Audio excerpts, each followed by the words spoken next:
Jeffrey Epstein had a picture of Bill Clinton in his house in a dress with red hair. A painting. Creep with me. Paranormal. Creep with me. Creep with me. Paranormal.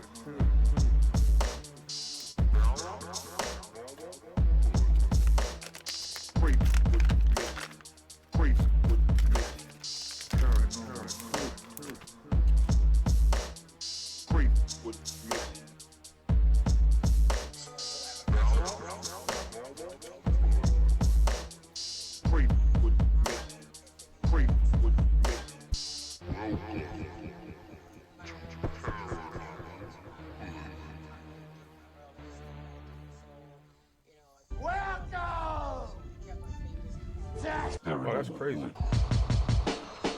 She's the longest living Jane Doe. Paranormal Hood.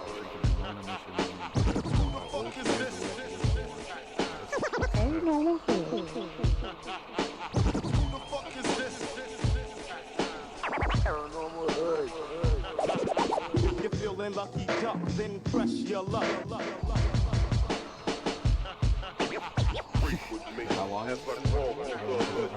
We are the paranormal voice of the hood. Creep with me. As that roll on the hood. Jiggy and the hoodie. What's up, y'all? Creep with me. As that roll on the hood. You're listening to Paranormal Hood Live Radio with the sound of DJ Ron Grant.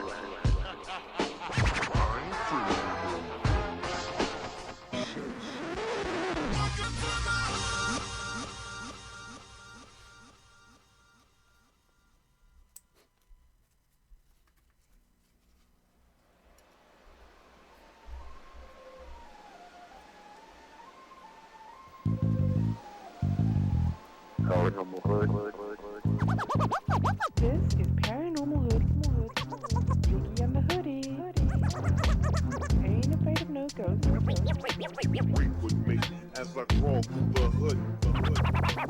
Paranormal, baby. That's how we doing it. Paranormal Hood. Paranormal Hood. Paranormal Hood.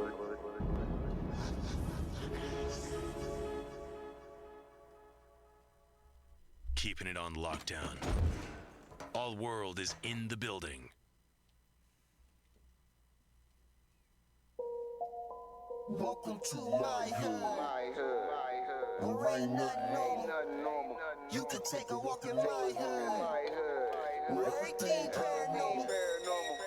Everything paranormal. If you're scared of dying, we got something for you. Open up the door, you can be immortal. If you really try to ride, step into the buckle up. I'ma show you where it's at. We gon' burn a couple blunts, we gon' pop a couple packs. I ain't talking about 4-5s from the strap. Psilocybin driving, so we headed off the map. What you know about? Taste the color, seeing sound with a crystallize. Turning nothing into something when we alchemize. Vandalize the lies with the truth. Ain't nobody wanna take shots at this proof. All we ever wanted was the answers. Looking for unique, but our vision keep us phantom. Phantom black man, ghost writing in a pentagram. I'm from the place where I my thoughts meet the program. Not too many open to the power that they hold. Just know that when we shine, it's the reflection of your soul. Supreme beings moving, watch the galaxy implode. We are not alone. If you're not normal, welcome home. Yeah. Welcome to my hood. Where ain't nothing normal. You can take a walk in my hood. Where everything paranormal. Everything paranormal. If you're scared of dying, we got something for you. Open up the door, you can be immortal. If you really try to rise, step into the yeah, I gotta hold on to this feeling. I'll be seeing visions through the folds of the prism. Projecting all wishes, anything I want is given. Paranormal vision, you can call it supervision. Control the superstition, make them wonder how we do it. They seen us in the mud, now we out here making music with the paranormal movement that's stronger than what you deal with. If Jesus was just a fraud, then hallelujah for Judas. Caesar is not the mob, so it just had to be Brutus. They hate when we on our job, cause persecution is useless. Proof that what we doing is more than just making music. Utilizing the truth, drop it off in the hood. Show 'em what's really good, the feeling is understood. We don't just what it means to get it by all means. Supreme beings moving, watch reality explode. We are not alone, if you're not normal, welcome home. Yeah. Welcome to my hood. Where ain't nothing normal. You can take a walk in my hood. Where everything paranormal. Everything paranormal. Yeah, they said If you're it's scared fucking of dying, we got something for you. Open up the door, you can be immortal. If you really try to rise, step into the portal. Alright. You're gonna learn today. Yeah, he's what's hood, everybody? Before we really officially stop this show. Let's make sure everything's coming back and working. Oh, yeah. I stopped it and Okay. started it again. It's 1 minute. Let's see if it's working out. There we Looks go. like we're working. Yep.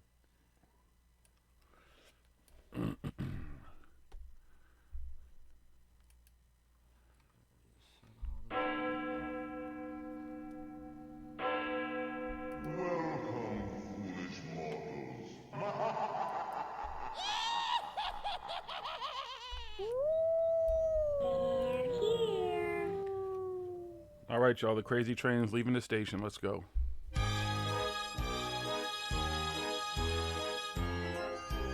Round and round we go. Where she stops, nobody knows.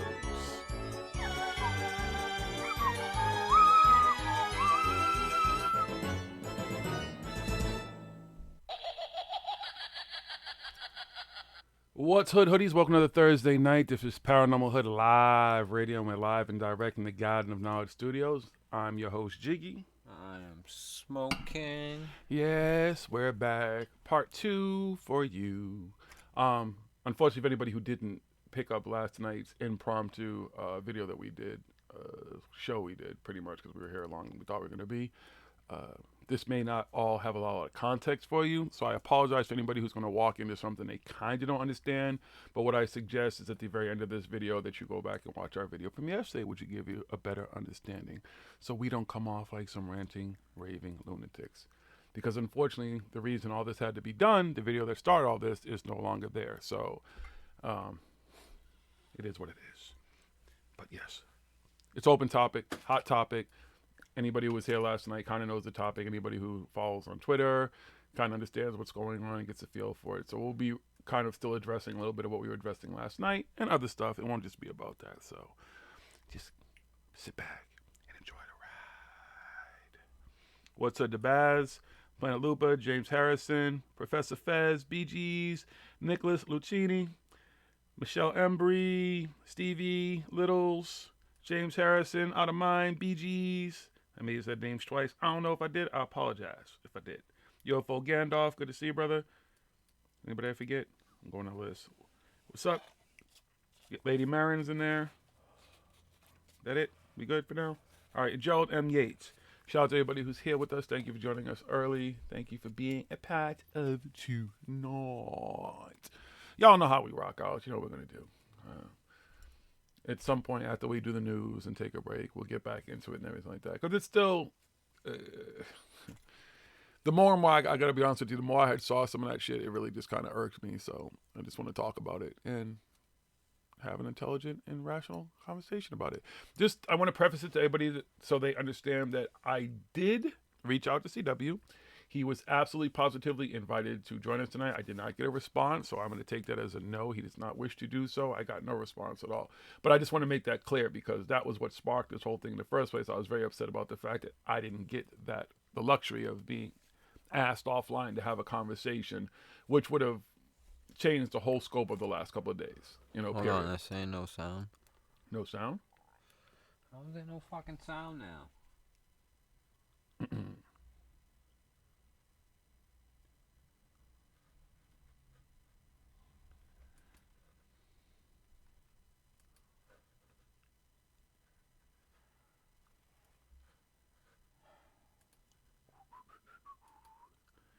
Check.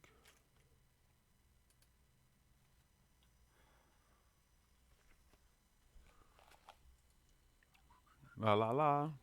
There you go. Now you can hear us, right? All right, now they can hear us. You can't hear me, BGs? Everybody else says they can hear us. Okay.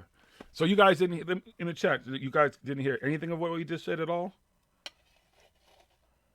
Just want to be clear about that before I have to go through that whole damn diatribe again.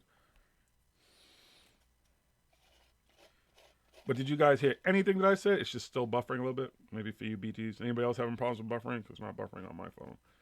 Yeah, I got no buffering over here. No buffering over here, kid. Try leaving and coming back. All of a sudden you just heard Professor Fez like, that was creepy. Yeah, so what I said, folks, in case you didn't, well, apparently you didn't hear, is that tonight's hot topics, one of the hot topics is the current, people use words like feuds and all that type of shit. I don't even find it to be all that. I honestly think that there was a misunderstanding that happened. And because you guys didn't hear that, I want to preface it by saying that I absolutely reached out to CW about tonight's show. I would have liked him to come on, be able to have the conversation that him and I should have had offline in the first place. So anybody who didn't hear last night's show, some of tonight's show is going to be completely out of context for you because you're not going to understand what's going on. I'll do my best, and the folks who are in the chat who are aware of the situation, please kind of help us out because we can't do both, and just kind of walk people through a little bit of what happened. Please do me a favor, though. I don't want any bashing and stuff like that. I don't feel that that's necessary. I feel like we have a conversation. There's no enemies here. There's none of that type of shit. This is just trying to get to the bottom of something, and there's hope that shit like this does not happen again. It's just, I don't know. This community is tearing itself apart. I kind of understand why. I know everybody. I'm going to preach something to y'all that I've been saying for years. One of the first things I ever heard in the paranormal community is people always pushing paranormal unity. It can't happen, unfortunately. That's like peace and unity in our everyday lives. It's almost impossible for us to get everybody on this planet to have that same idea. So that's the same thing in any field, any business, any job you've probably ever had. There's very few people who've had a job for most of their life and be like, everybody at my job is cool. I love everybody. This is the best job ever. Very few people say that. Fucking boss is an asshole. Exactly. Fucking... The janitor's an asshole, whoever. Like, you know, it just is what it is. I am my boss. I know my boss is an asshole too. He's a real fucking asshole. I hate that dude. Fucking dude is a prick. So, like I said, I just Kick him in want the folks nuts to if I understand, could. you know, to talk about it tonight. But in the chat, just be cool. I don't want any name calling. There's really no beef with CW. It's just, that's not what it is. You know, this is just a little back and forth that needed to happen. And I was really, really taken aback by his video. I didn't get to watch the first part of it until I was live last night with you all. And the name calling, all that stuff really, really kind of fucked me up. So we'll get into all that, but I just want to kind of give you guys an idea about why we're doing a part 2 to this, because a lot of people didn't see yesterday's and just kind of, the conversation was not done. It's definitely not done. And the more we've thought about it, the more we looked at it, the more we realize that the conversation still needs to happen. So the part 2 will be tonight. You're going to learn today. All right? You feel me? Which community? Let's see. You're on the same page. Nobody. Susan, it's unfortunately to say that it's impossible. It's hard to say anywhere on this planet that 100% of people are thinking about. There's probably a community somewhere, a bunch of people who are just really cool as fuck, who don't have all these problems, but I'm pretty sure it's few and far between. It's just unfortunate that we just don't know how to have unity in anything. So to expect that this to be a unified field is, you're fooling yourself. You know, you really are. It's just not happening. It's getting worse. Again, a field is supposed to be about peace and love. I don't get it, but we'll chop all that up in a little while. Give me a second. Let me pull up some stuff on my phone I got for y'all. And we gonna do this.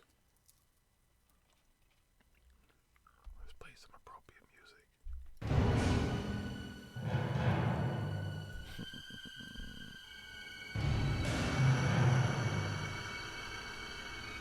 Come on, phone.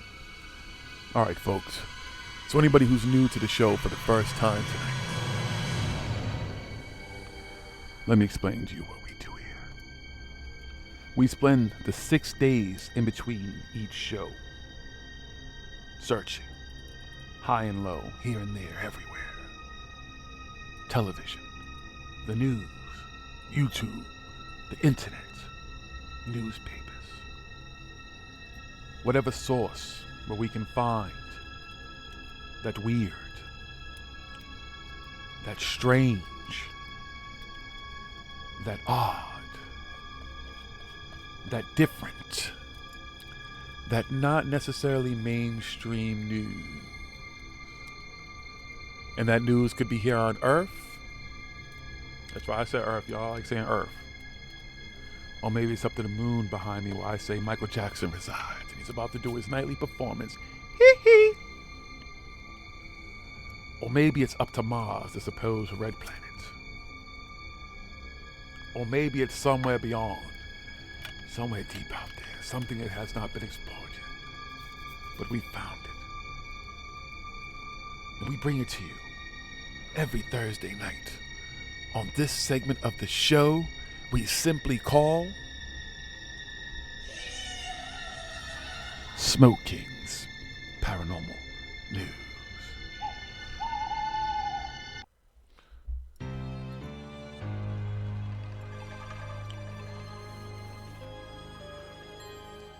We're going to let y'all know what goes on in our omniverse, our multiverse, the universe, Batman versus Superman versus Simmons, Marvel versus DC, all that good shit. What's up, Cool K? Peace and love to you. All right, let's get this party started. I got a story over here. Weird doll mystery grips Missouri City. Hold on, this might call for some good drops over here. A strange mystery has reportedly gripped a city in Missouri as some clever pranksters keep leaving creepy dolls in prominent spots throughout the community. You're an idiot. The weirdness seemingly began earlier this month when residents of Festus began noticing the eerie toys in front of buildings and atop street signs. The odd doll soon became the proverbial talk of the town as numerous people posted photos from their sightings to a community Facebook page. For the most part, residents seem to be largely amused by the recurring appearances of the mysterious toys, with some wondering where they will show up next, as well as, of course, who might be behind the elaborate prank and what their motivation might be. Others, however, don't particularly find the dolls to be all that funny and instead consider the whole affair to be rather unsettling or potentially dangerous should someone who is not in on the joke encounter one. Okay? So they encounter the doll and they're not on the joke. What are they going to do? Stomp the doll out or some shit? What's the doll going to do? It's a fucking doll. Like, come on, people. Excuse me. Festus Chief of Police Tim Lewis is concerned about just such a scenario as he observed that the pranksters seem intent on putting these dolls where they are going to be seen. He noted this is particularly worrisome since the toys are fairly realistic looking, especially when spotted from a distance. All right, that makes a difference. And are often posed in a manner to suggest that they are in distress. Oh. As such, should an unsuspecting driver stop to attend the troubled child, he warned, they are going to get hit or they are going to get run over, and then you're dealing with a catastrophe. That's how that ended. Wow, okay. But to the person that's doing that,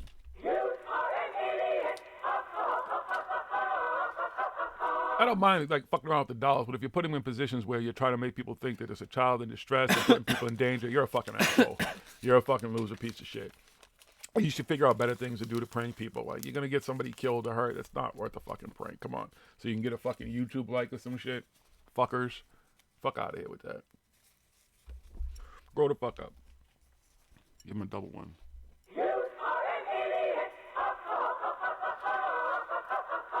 Alright, what else I got down here? Give me a second, por favor. Oh! Our homie's back. You ready? Flat Earth fan to launch himself in homemade rocket again. This motherfucker's going to do it again. You're an idiot. Daredevil and Flat Earth enthusiast Mad Mike Hughes hope to once again take to the skies inside of a homemade rocket at a launch scheduled for next weekend. Oh, shit! The self-taught rocket scientist made worldwide headlines last year when, after a series of failed attempts, he successfully soared nearly 2,000 feet into the air via a steam-powered craft that he built himself in an attempt to prove that the planet is flat. Having come away from the start largely unscathed, Hughes reportedly plans to up the proverbial ante with another launch later this month, in which he will try and reach a height of 5,000 feet using a modified version of the steam-powered rocket that worked so well last year. Much like the problems that befell his quest back in 2018, however, the event had originally been planned for this past Sunday, but was scrubbed and subsequently rescheduled for Saturday, August 17th, due to issues surrounding a heater on the rocket that is necessary to produce the steam power. Whether the launch will occur on Saturday remains to be seen, since any number of technical difficulties could wind up delaying it yet again. Assuming that the event eventually does take place, it will be filmed for a Science Channel television series called Homemade Astronauts that is set to premiere in 2020. Hey, at least he's getting some money, hopefully, to help him with his work. Unfortunately, this would seem to suggest that it may be some time before we actually see video of the launch, and an appropriately odd coda for a story about a flat Earth fan launching himself inside a homemade rocket. Hughes endeavors that this time around is being sponsored by of all things, a dating app. It's the Flat Earth dating app? I don't even know. It doesn't say. That's how the story ends. Listen, I would give him the idiot award, but I won't. I'll give him the idiot award for thinking the Earth is flat.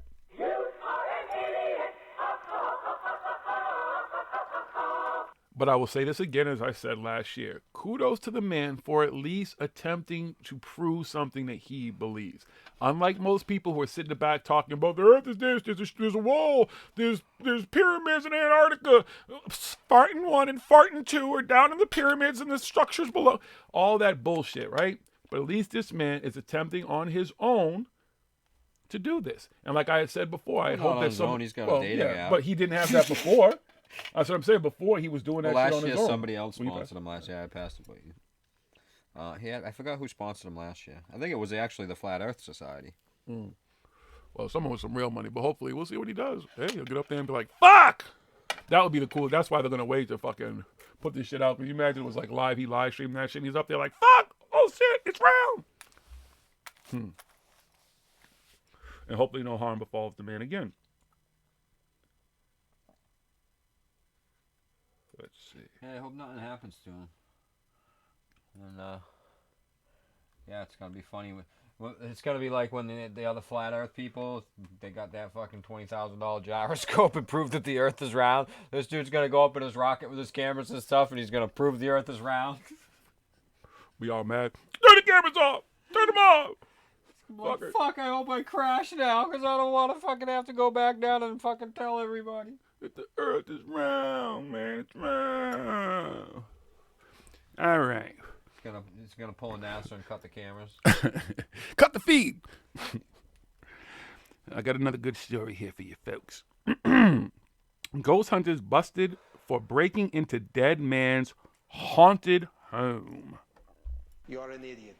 A pair of self-described ghost hunters in England said they broke into the home of a recently deceased man because they had heard that his house was haunted. The bizarre incident reportedly occurred back in January when a resident of the town of Accrington passed away, and rumors began to circulate throughout the community that his home was the site of strange paranormal activity. Epic fail. Having heard these whispers for a few weeks, Jason McCash and Noemi Ruth Haworth decided to investigate the matter for themselves and proceeded to break into the now abandoned building. When police arrived shortly thereafter, the duo offered a rather fantastic explanation for their presence. They claimed to be ghost hunting, explained the prosecutor at their sentencing hearing last week after the pair pled guilty to criminal charges. The assertion was echoed by McCash's defense attorney, who added a bit more color to the claim. He explained to the court that the region is a veritable hotbed of paranormal activity, including every type from witches, headless specters to ghosts and Roman soldiers and everything in between. Additionally, the lawyer said his client had a particular interest in the paranormal, and so the stories of a haunted house in the town captured the imagination of the would-be ghost hunters, who threw legal caution to the wind in pursuit of an encounter with the spirit realm. Unfortunately for the duo, the judge presiding over the case was highly skeptical of their supernatural excuse. Your explanation for being found in the house as trespassers is, in my judgment, utterly ludicrous. She declared, and I don't accept it for 1 minute. Be that as it may, the pair only received a year's probation for the misadventure and managed to avoid going to jail for the ill-advised ghost hunt.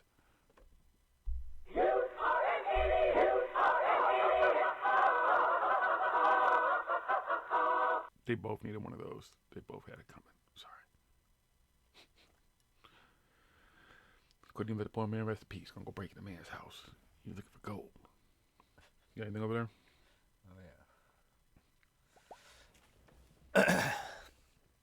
Area 51 raid is now a festival called Alien Stock. Of course. Told you. You knew what was going to happen. Bound to become this generation's Woodstock. If you thought the plan to storm Area 51 was a load of crap that stemmed from a shit-posting event on Facebook, you're sort of correct. There will be no storming, but there will be a festival in its stead. It's a sign of the times, really, that the 50th anniversary of the most iconic music festival of all time couldn't get off the ground, but that the irony-fueled event that was memed into existence most certainly will. The website for Alien Stock Festival, get it, Alien Stock, states the event is taking place on the initial weekend. The masses are going to invade Area 51, September 20th to 22nd. It also gives some pointers on where to stay and how to get there from Las Vegas. It's being held in Rachel, Nevada, which is apparently the closest city to Area 51. There's even a place to donate to the cause, but they claim they're not looking to make a profit in an interview with the Washington Post.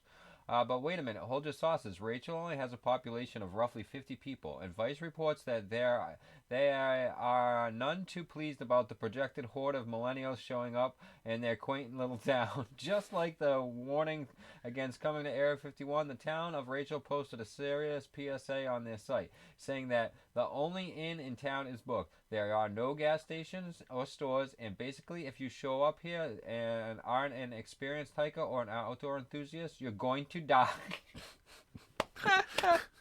Good luck. There are, however, some good resources and events they link to if you are very hell-bent on doing something that has to do with aliens in Nevada. This conflicts with what's on Alien Stock's website, which declares that the organizers have been given permission and that the owners of the local inn has already rallied several plots of property for landowners to host something of this caliber. Maybe it'll all work out, or maybe it'll be a disaster. Regardless, the aliens will be watching. So we had Friar Festival, and then we almost had another Woodstock, and now we're going to have Alien Stock. How good do you guys think this one's going to go? Oh, it's going to go so awesome.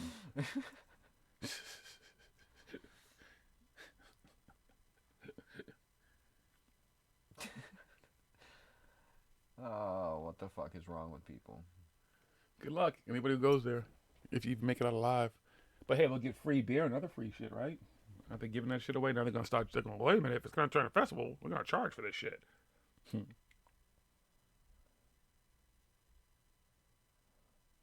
on.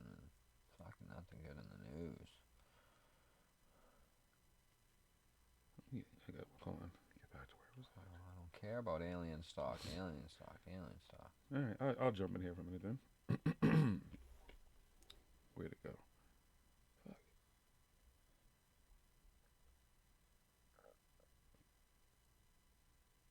Oh, where'd they go? I'm saying I had some, but I don't Yes, know sir. what the heck happened to them.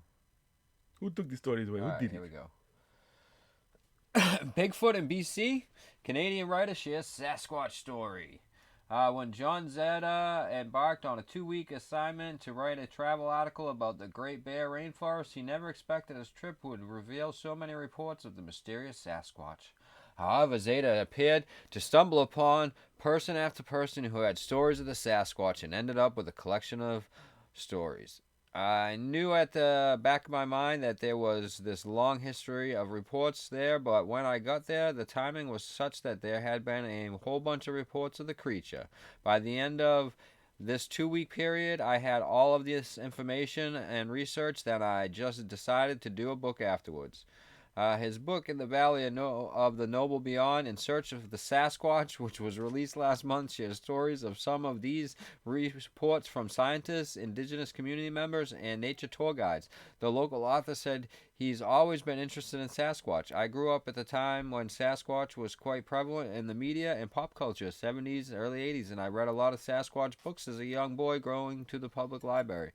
I found that when I went into adulthood, as the topic sort of waned a little bit, I still kept meeting people who had stories and experiences, so that kept my interest going into adulthood. While Zeta was completing his research, many of the reports he got had a lot in common. Reports there are fairly consistent with reports across the Pacific Northwest and even North America. Just this sort of large, muscular, hairy, covered, half man, half ape-like creature that they come in contact with on their fishing trips or hunting or even on the edge of their villages. He said they sometimes are reported to come into town and bang on buildings or vocalize or rock throw. Sometimes fishermen get accosted by them. Even there, Zeta said there were some skeptics in the area, just as there are in more urban places. Not everybody up there believes in them, obviously, but there is a high frequency of reports, and because of the creatures do exist in their stories and their culture, there's more of an openness to the phenomena. I think those who are prominent of the Sasquatch would say, in order to really appreciate the topic, in order to have any kind of understanding about the possibility of their existence, you have to go out to these places. You got a lot of fucking Sasquatch up there in Canada, huh, Cool K? Mm-hmm. She might be a relative of a Sasquatch. You know what I'm saying? Trying to say Cool K look like a Sasquatch? No, I told you Sasquatches might be dope as shit. You shave them up. You don't know what's under all that hair. You trying to say she got to shave herself all the time because she's hairy? No, she may have found the permanent way to shave herself and never have to worry about the hair coming back. Yeah. She does got that long, beautiful, flowing red hair. Can you imagine like a female Sasquatch with all red hair and shit? Just saying. I'm not into anything's possible. Yeah, I'm not, you don't know what's under that fur? Sasquatch chicks might be dope. So underneath the fucking a gorilla could be, but I'm still not into that. Hey, they're supposed to be our relatives, right? Then we evolve. Well, I'm not from into my relatives either. But you don't know. Let's wait. Hold up. Now, Sasquatch might be the missing link, right? It might be saying you don't know. You're assuming. You're thinking they're like a regular gorilla. They might not be. So. But I'm not into animals. They're closer to humans than they are animals. I'm not even you don't even know thinking about see, you're if assuming that's look, just animal. It's going to look good or anything like that. No. Ginger squash. Ginger squash. I got a story. I'll jump in here. Aliens probably use massive lasers to let us know their location. So far, the search has mostly been focused on detecting radio signals that is believed to be the most likely form of communication.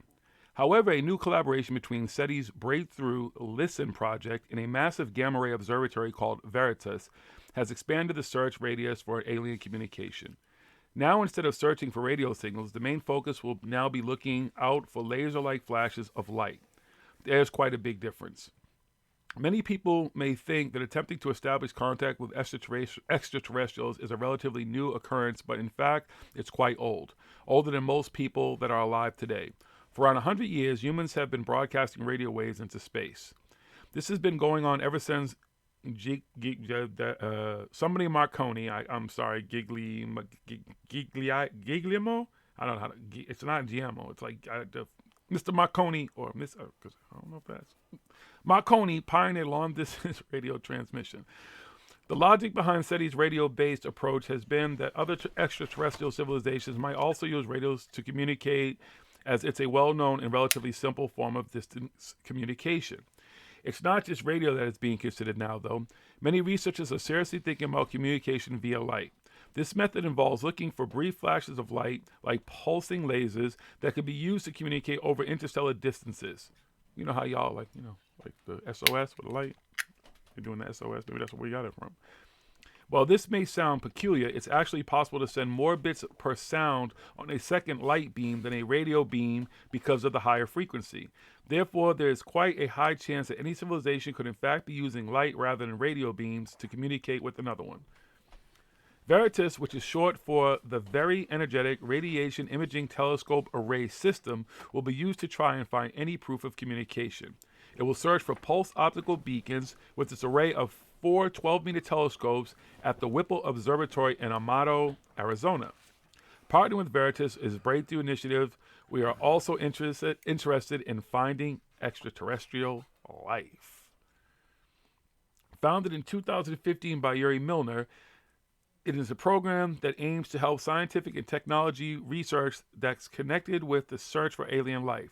The telescopes at Veritas can help with the search by taking it to a whole new level because they were built to detect cosmic gamma rays and look for pulsed optical beacons, which are effectively just laser-like pulses of light that are very short in duration, only a few nanoseconds. Spotting these would be almost impossible, but thanks to the technology, it's been made a lot easier. So we'll see. Maybe they're out there using their lasers in space, just placing SOS, beaming us. You know what I'm saying? Someone's out there using a lightsaber, swinging it around, hoping we can see it. Anything's possible. Anything over there? How QAnon destroys relationships.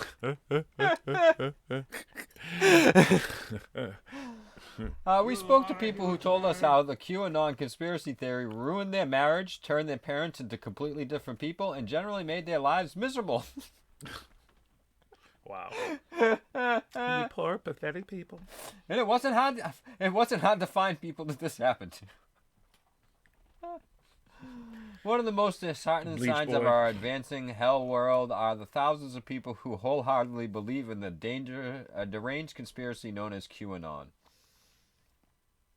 It's near impossible to summarize the entire QAnon conspiracy theory as it's fluid and ever-changing. The nuts and bolts are that a secret government insider, the titular Q, has taken to the internet forum 8chan of all places to drop clues, known in the community as Q drops, breadcrumbs, about how U.S. President Donald Trump is taking down the deep state. Oh, fuck. The conspiracy takes some twists and turns into the occult, an ever-present cabal of pedophiles, possible executions, and the idea JFK Jr. may have faked his own death and is cosplaying as an old guy who goes to Trump rallies. Really? Yeah, all kinds of shit. Well, the QAnon conspiracy often feels like an elaborate troll. An online community of real, actual people has built up around it. There's been a lot written about how lonely these people are, how they will cut themselves off from their families and eat sad sandwiches during holidays. We read that one. Peanut butter and jelly, anybody? And poking fun at the whole thing. Rick Ross, a cult deprogrammer and executive director of the nonprofit Cult Education Institute, says the community bears a lot of the hallmarks of a cult. The main character is infallible and everything is part of a greater plan. And because it's unfolding online, it becomes hard to penetrate, Ross said. Followers spend all their watching time Q material on YouTube, dialoguing with different people online, and becoming consumed by that world online.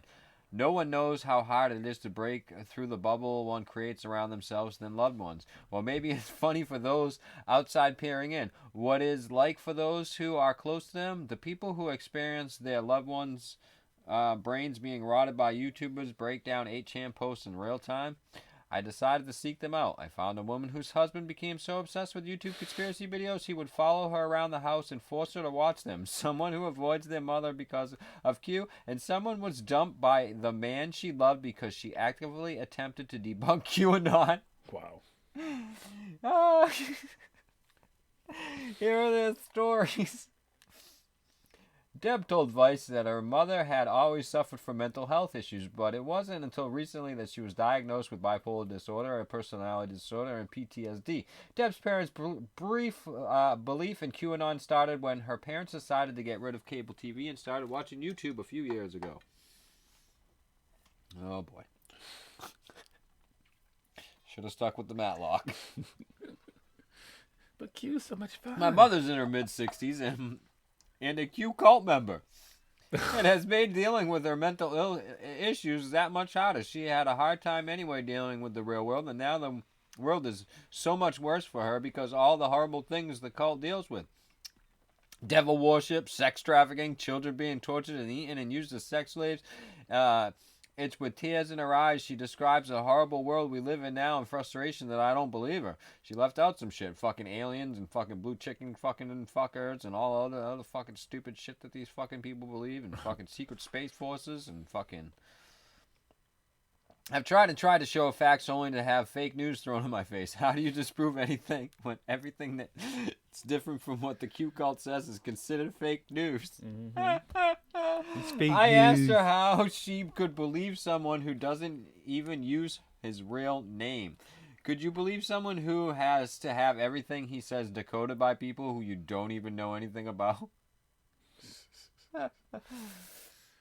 Oh, shit. How many people in this chat believe in Q? Oh, come on! Is there more? Mm-hmm. Oh, Lord. Must be a Unirock article. Faith was her answer to me. Follow the plan, and you will see the mass arrests happen, and Trump is an unsung hero that is going to save the world. I found it more plausible if she said aliens are going to land on the White House lawn and take over the United States. My father follows Q too. He's not as pushy about it as my mother is. He's been doing a lot better now that I found him a hobby. Not being on YouTube 24/7 has helped a lot. It's the one with the deep mental disorder that really stick with it. All right, let's get to the next one. Jane has been with her husband for 8 years, and he had just bought a house together. Then one day in late 2017, he started bringing up Q and a deep state conspiracy. Jane says she's not positive where it all stemmed from, but it may have come from his friendship with a coworker. From the moment Q was introduced, the relationship changed drastically, and her husband was unrecognizable. I feel like a ground zero patient. My husband must have caught on to QAnon very early. It started with an argument one night that came out of nowhere. I was sitting in our kitchen having a smoke before bed. Everything up to that point that night was very quiet. But then he came in full throttle. He came at me freaking, berating me, attacking me about this thing I've never heard of, this QAnon stuff. You're an idiot. After that first argument, which scared the hell out of me, my life got flipped upside down. Should have went to live with your aunt and uncle. Exactly, up in Bel Air. It was a better choice. It all became about Q from then on. Sometimes I wasn't even allowed to go to bed because I had to watch more Q videos with him. The minute I came in the door from work, he was sitting there with the video ready to go. He would say, you have to you have to lift the veil from your eyes, Jane. You need to know this. He quizzed me because he wanted to make sure that I actually watched it and paid attention. I can't pinpoint where exactly his obsession started, but all of a sudden it seemed he would be watching a YouTube video and become either enraged or go into complete hysterics. All of these Q breadcrumbs and things he was reading, these post-YouTube videos, they took control of his entire day. He got in trouble with his job at the fire department. He was posting terrible things and triads on Facebook. Our home became a very hostile environment. I was a robot to him. I was brainwashed. There were days when I was going to work and he would call me and scream at me, try to make me come home because I was going to go out and get gang raped or martial law was going to break out. Oh, fuck. Wow. This dude's in deep. He fucking like Jordan Satan's fucking best friend or some shit. David Wilcock's fucking #1 fan. Alright. God damn. Let's move on to the next one. God damn, that's fucking. There's a whole bunch more to that. You guys, maybe I'll leave the link somewhere or something. Or just look it up. Fucking how QAnon destroys relationships. Shit. I'm telling you, Q's want to fuck a psyop. That shit's a mind up. He mind fucking these motherfuckers. I'm fucking. God damn. All right, meet Joan. Joan met her boyfriend on Match.com. It turned out they lived close to each other, were both divorced, and had grown children. They had an amazing first date, and even though they were on opposite sides of the political spectrum, they soon moved in together. They called their relationship the perfect imperfect life, and discussed the next 30 years they were going to spend together. About a year into the relationship, though, I started hearing and learning about QAnon, which quickly became a big, deep, dark rabbit hole for him. He's a very smart man. He has 2 college degrees, owns a business, and was a great dad. I knew Spygate, the idea Obama was spying on the Trump campaign, was really intriguing to him. He liked to try to connect the dots between all these players, but then it became Pizzagate, a secret pedophile conspiracy, and then pedophile things in the tribunals, and who was going to be hung for treason. God knows he tried to red pill me. I saw all the literature. I saw more YouTube videos on Great Awakening to know that it was clearly a hoax. It was started by a handful of gamers and continues now to this day. Even though the original founders aren't even involved in it anymore, I was not going to buy into that, and I was told I can't save you because you're not woke. These people have grown children. They're like, they gotta be at least in their 50s and stuff. Their children have moved out of the house and everything. 50s, That's why they're doing that 60s. shit. Okay, of the 3 years that we were together, almost 2 were fraught with the conversation about Q. I came home from work one day to find a huge poster, about 4 feet by 4 feet, tacked up on the wall, detailing the connection of Spygate. I had to look at it every single day. On the refrigerator, he had a Bit and Go style card that that he had made with all the Democratic enemies with nooses by their...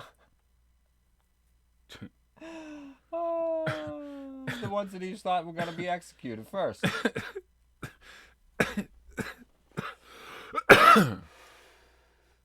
It was a very slow transition process from this happy-go-lucky, extremely funny man. He was a distinctly different man at the end. I decided the only thing that I could do was work with people to help expose and shine a light on Q and what it is really about. Who started it? Who's running it today? And so I actively became involved with a small group of active Q debunkers. In a way, I think that made him dig his heels in deeper into that world. We were in the relationship for the long haul, joining families and finances and furnishing things together. So it came to a total surprise to me one day when he told me we were done.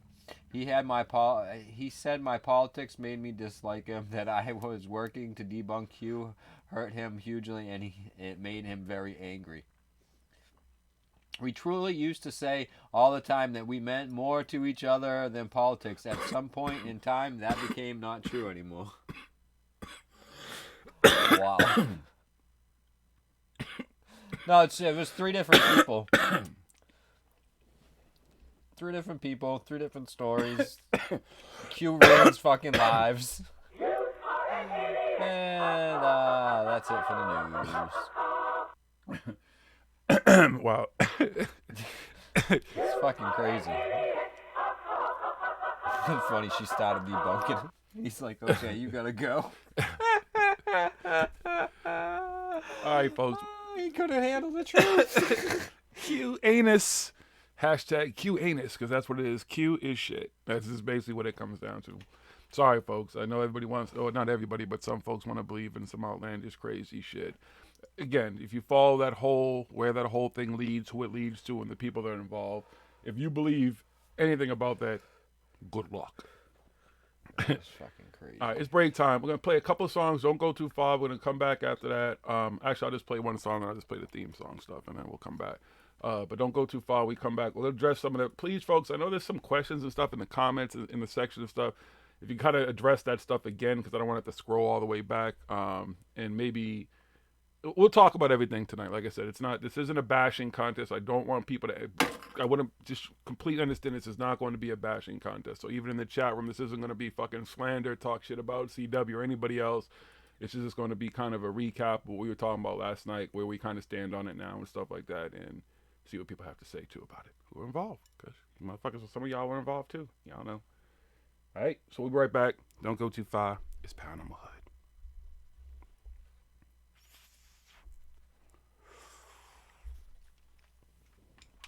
long list.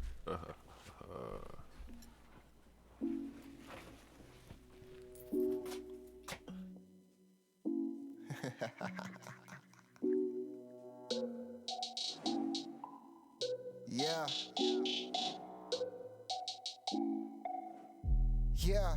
Gotta scream it like alert, alert, spoil alert. Another track with another verse. Coming from the netherworld, got this body on a tether cord. Portal on my back like a ninja sword. We at war, but the fog don't show what the conscious knows. So that I can't see where the mind won't go. Love is the absence of fear. Befriended the demons, so angels stay near.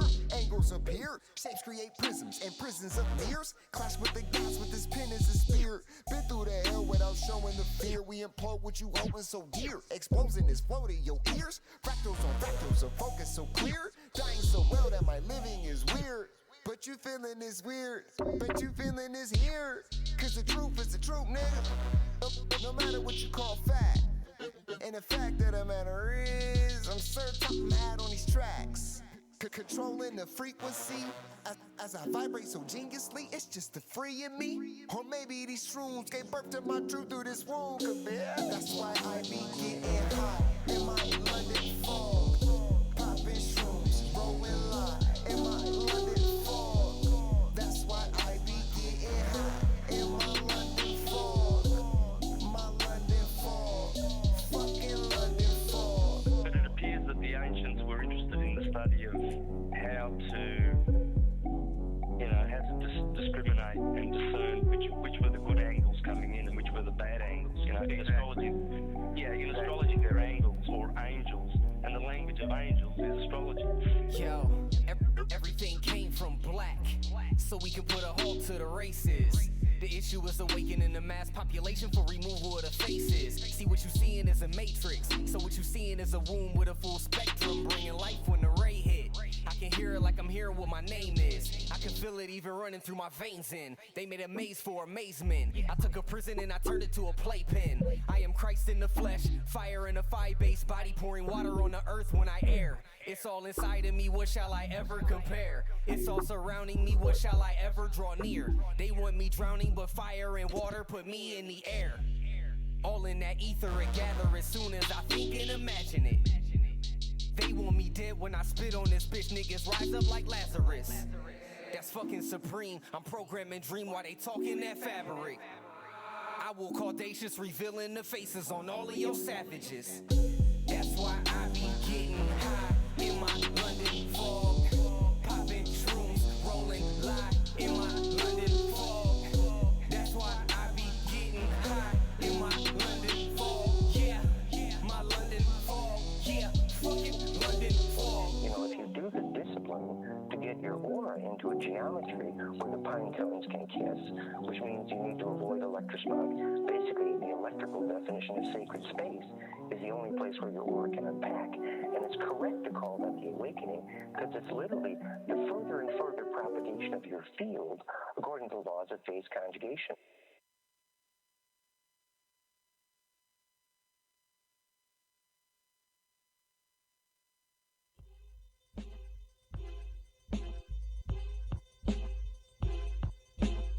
Creep with me as I crawl through the hood. Paranormal. Paranormal. Paranormal. Paranormal. Paranormal.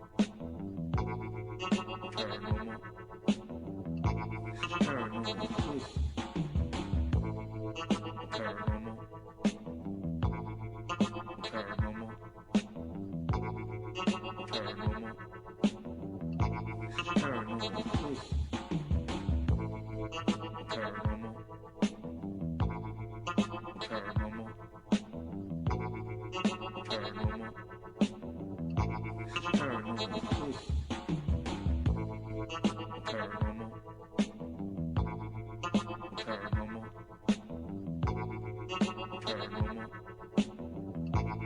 Paranormal.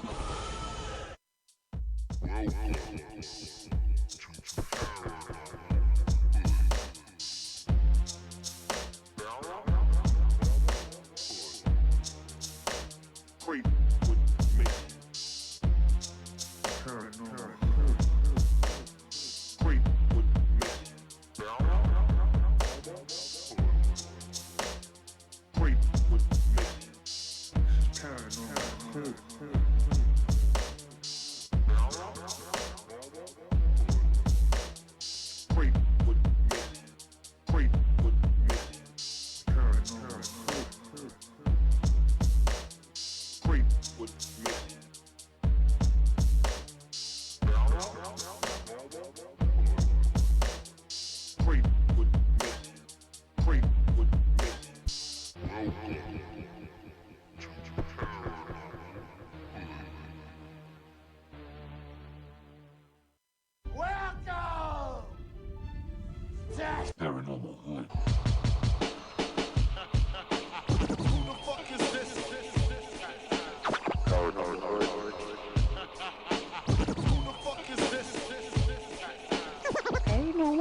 duck, then crush your luck. Freak with me as I walk in the hood. We are the paranormal voice of the hood. Freak with me as I walk in the hood. Jiggy and the hoodie. Freak with me as I walk in the hood. You're listening to Paranormal Hood Live Radio with the sound of DJ Ron Land.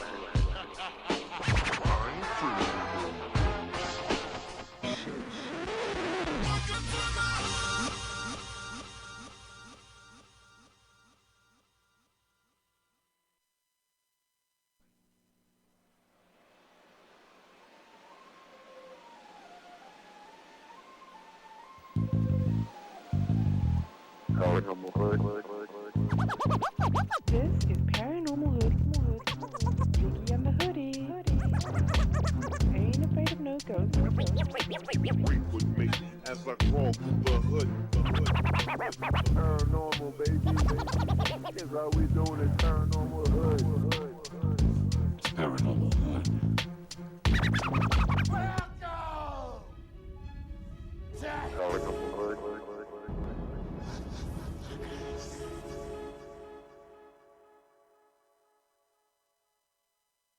Keeping it on lockdown.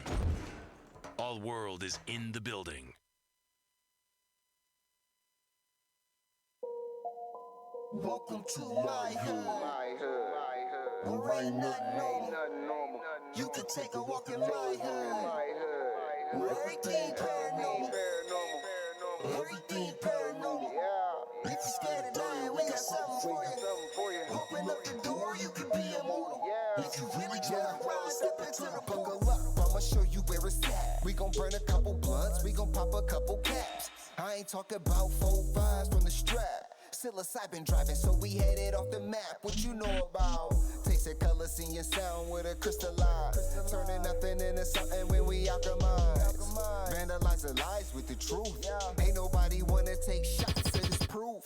All we ever wanted was the answers. Looking for unique, but our vision keep us phantom. Phantom black man, ghost writing in a pentagram. I'm from the place where our thoughts meet the program. Not too many open to the power that they hold. Just know that when we shine, it's the reflection of your soul. Supreme beings moving, watch the galaxy implode.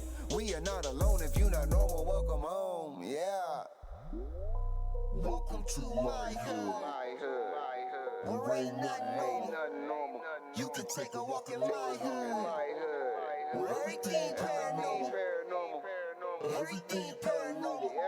If you're scared of dying, we got something for you. Open up the door, you can be immortal. If you really try to rise, step into the I gotta hold on to this feeling. I'll be seeing visions through the folds of the prism. Projecting all wishes, anything I want is given. Paranormal vision, you can call it supervision. Control the superstition, make them wonder how we do it. They seen us in the mud, now we out here making music with the paranormal movement that's stronger than what you deal with. If Jesus was just a fraud, then hallelujah for Judas. Caesar is not the mob, so it just had to be Brutus. They hate when we on our job, cause persecution is useless. Proof that what we doing is more than just making music. Utilizing the truth, drop it off in the hood. Show 'em what's really good, the feeling is understood. We don't just what it means to get it by all means. Supreme beings moving, watch reality explode. We are not alone, if you're not normal, welcome home. Yeah. Welcome to my hood. Where ain't nothing normal. You can take a walk in my hood. Where everything paranormal. Everything paranormal. If you're scared of dying, we got something for you. Open up the door, you can be immortal. If you really try to rise, step into the portal. It's my theme music. Every good hero should have some. 20,000 police in the whole town. Can you dig it? Can you dig it? Can you dig it?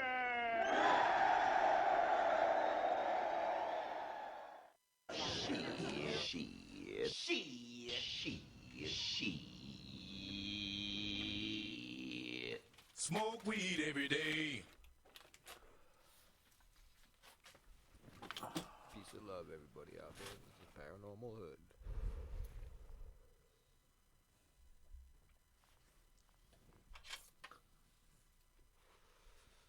Peace and love, everybody. You're on Alice in the Paranormal Hood.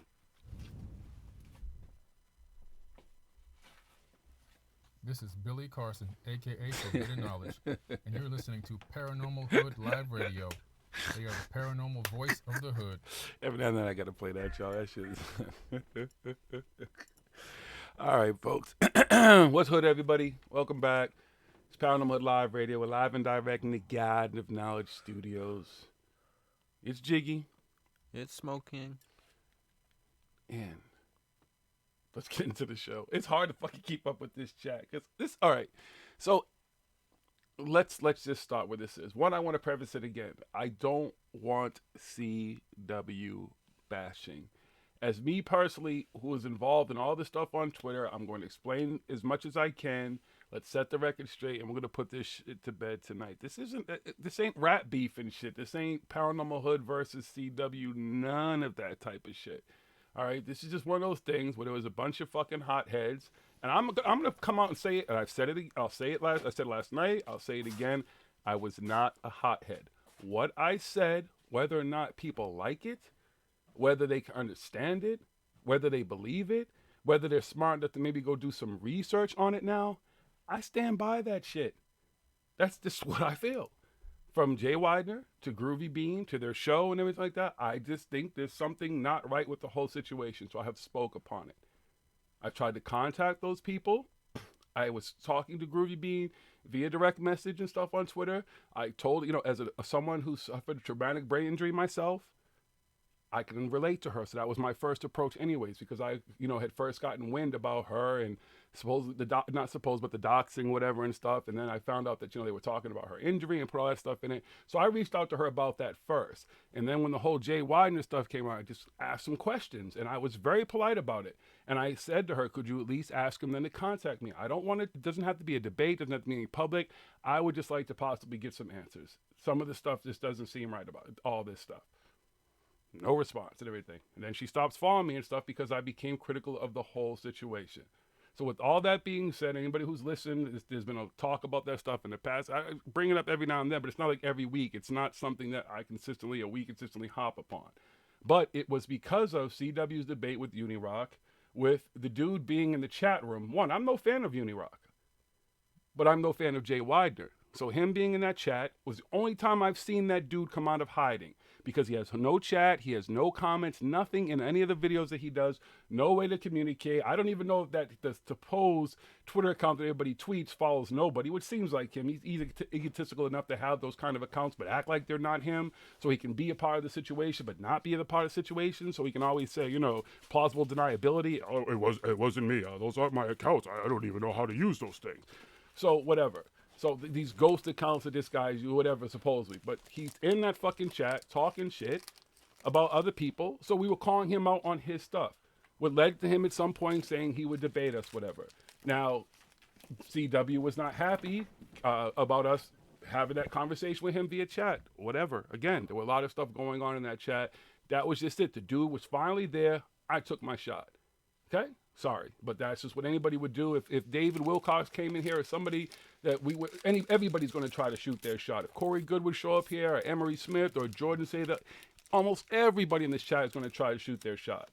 This is just somebody who I personally think that people are giving a pass in this community, and he is somebody who needs a microscope put on him, like all these other folks. Okay? So this is what started all this. So now we get to the point where there's a Twitter and people were asking me questions about why I'm critical about this dude, which I was answering, which led to other things. And then you get these people who want to on Twitter, as everybody likes to call it, white knighting these folks and start calling me out and stuff. You can't call me out. I am entitled to feel what I feel. I am entitled to think what I think, but I'm also entitled to research and watch and listen to this man, listen to his show, know his work, listen to what he's talked about, as well as listen to his co-hosts. A lot of stuff does not add up, okay? It just doesn't, and I'm not the only person that feels that way. So having this conversation on Twitter, somehow it expands upon to somebody from their camp, first of all, Fires of Truth, I think that's her name, who does their artwork, which is clearly in the bio and stuff, who decided to interject, of course, on their behalf and blah, blah, blah, who's probably the dude's wife or some shit or whatever. Now, at this point, they start to add other people who I don't pay attention to these people. Like Corey Good has me blocked. Jordan say these people anyways who have me blocked. I'm not going to pay attention to you adding them. I don't give a fuck. They already know how I feel about them, clearly, because they're blocking us. So they already know what's going on over here with all that. So she's adding these people. To at which point, allegedly, which I never physically saw, and most of the other people who were in the first thread with me who were speaking with didn't see either. There was some person who was added or added themselves possibly. I think it was a Chuck Norris or something. I don't even know if that's what they said because I never saw it. This is what they're saying in the about what was going on. I never saw anybody named Chuck Norris. I don't know what the fuck you're talking about. Who allegedly doxes Jay Widener. Okay? If that happened, I don't know. I didn't see it. I didn't see anything to click on. I didn't see this dude's tweets, nothing. I don't follow that person. I don't think that person followed me. I would not going to see their tweets. Or maybe they purposely blocked me. So I don't know what the fuck was going on with all that. Nor was I part of it. Nor was I speaking on it. My whole separate information, what they basically, somebody tried to do was add themselves into the conversation for whatever reason. Now, all that shit that they did and got carried away, I don't give a fuck about all that. It has nothing to do with Jiggy. It has nothing to do with the immediate people I was having that conversation with. So this is where I'm going to go to bat. I don't know the Charles the Classified person. Maybe there are these people who troll or play games or whatever. But what I will say is this dude got slammed too. And I don't think this is the problem with the original video that CW put up. The people who saw it walked away from that video, including ourselves, like, what the fuck did this dude just do? Because the way he worded all this type of stuff, myself, if that's the real Charles Declassified, whoever that person was in that account, I forget the other people and I apologize. I think one of you were actually in the room. It's Domes, I think, 421 or something. I believe you're in the room too. So these people will understand exactly what I'm talking about. But upon CW saying certain things, he basically was talking about, he kept saying 5 accounts that dox Jay Widener, blah, blah, blah. And he's saying at one point, he starts to talk about Charles, and then he starts to talk about me. Now, y'all are defending Charles, which is funny because I don't even think he went at Charles that hard. I think people, again, misconstrued a lot of what he was saying because of the way fucking CW was ranting about all this stuff and putting it all into a salad together. So because we were involved, we know what was going on. But he proceeds at now that point to turn to attack me. And the words like fucktard and just a bunch of name calling and telling me I'm wrong and all this type of shit. And proceeds to White Knight Groovy Bee, not Jay, because he keeps saying over and over again how he's not a friend of Jay's, whatever, blah, he's not a friend, and he knows Jay's a racist and stuff like that, and the only one on the show to address the Corey thing, fine, blah, blah, blah. But you're defending Groovy Bee. Who defends Jay Widener? Exactly. The racist. But no, hold on. Because I just want to get the story so they have a point for people to catch up on the whole thing. So he defends her and in this video and all this stuff and blah, blah, blah, because of the stuff that I was saying on Twitter. Again, which I stand by. I said it again last night. I'll say it again. Or we'll get into that stuff a little bit later. But I just wanted, because I want you guys to understand how this has blown into all this. I don't want CW to get bashed.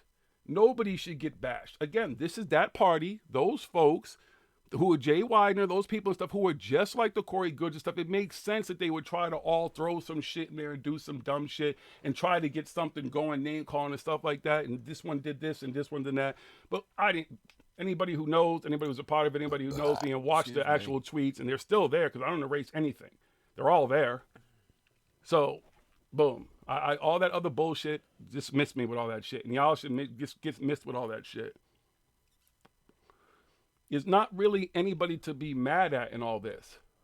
That's really what the problem is that there's an anger towards people, like towards Charles. He had anger towards me. Now there's anger towards CW. And that's all that shit needs to be put to bed. It needs to be deaded.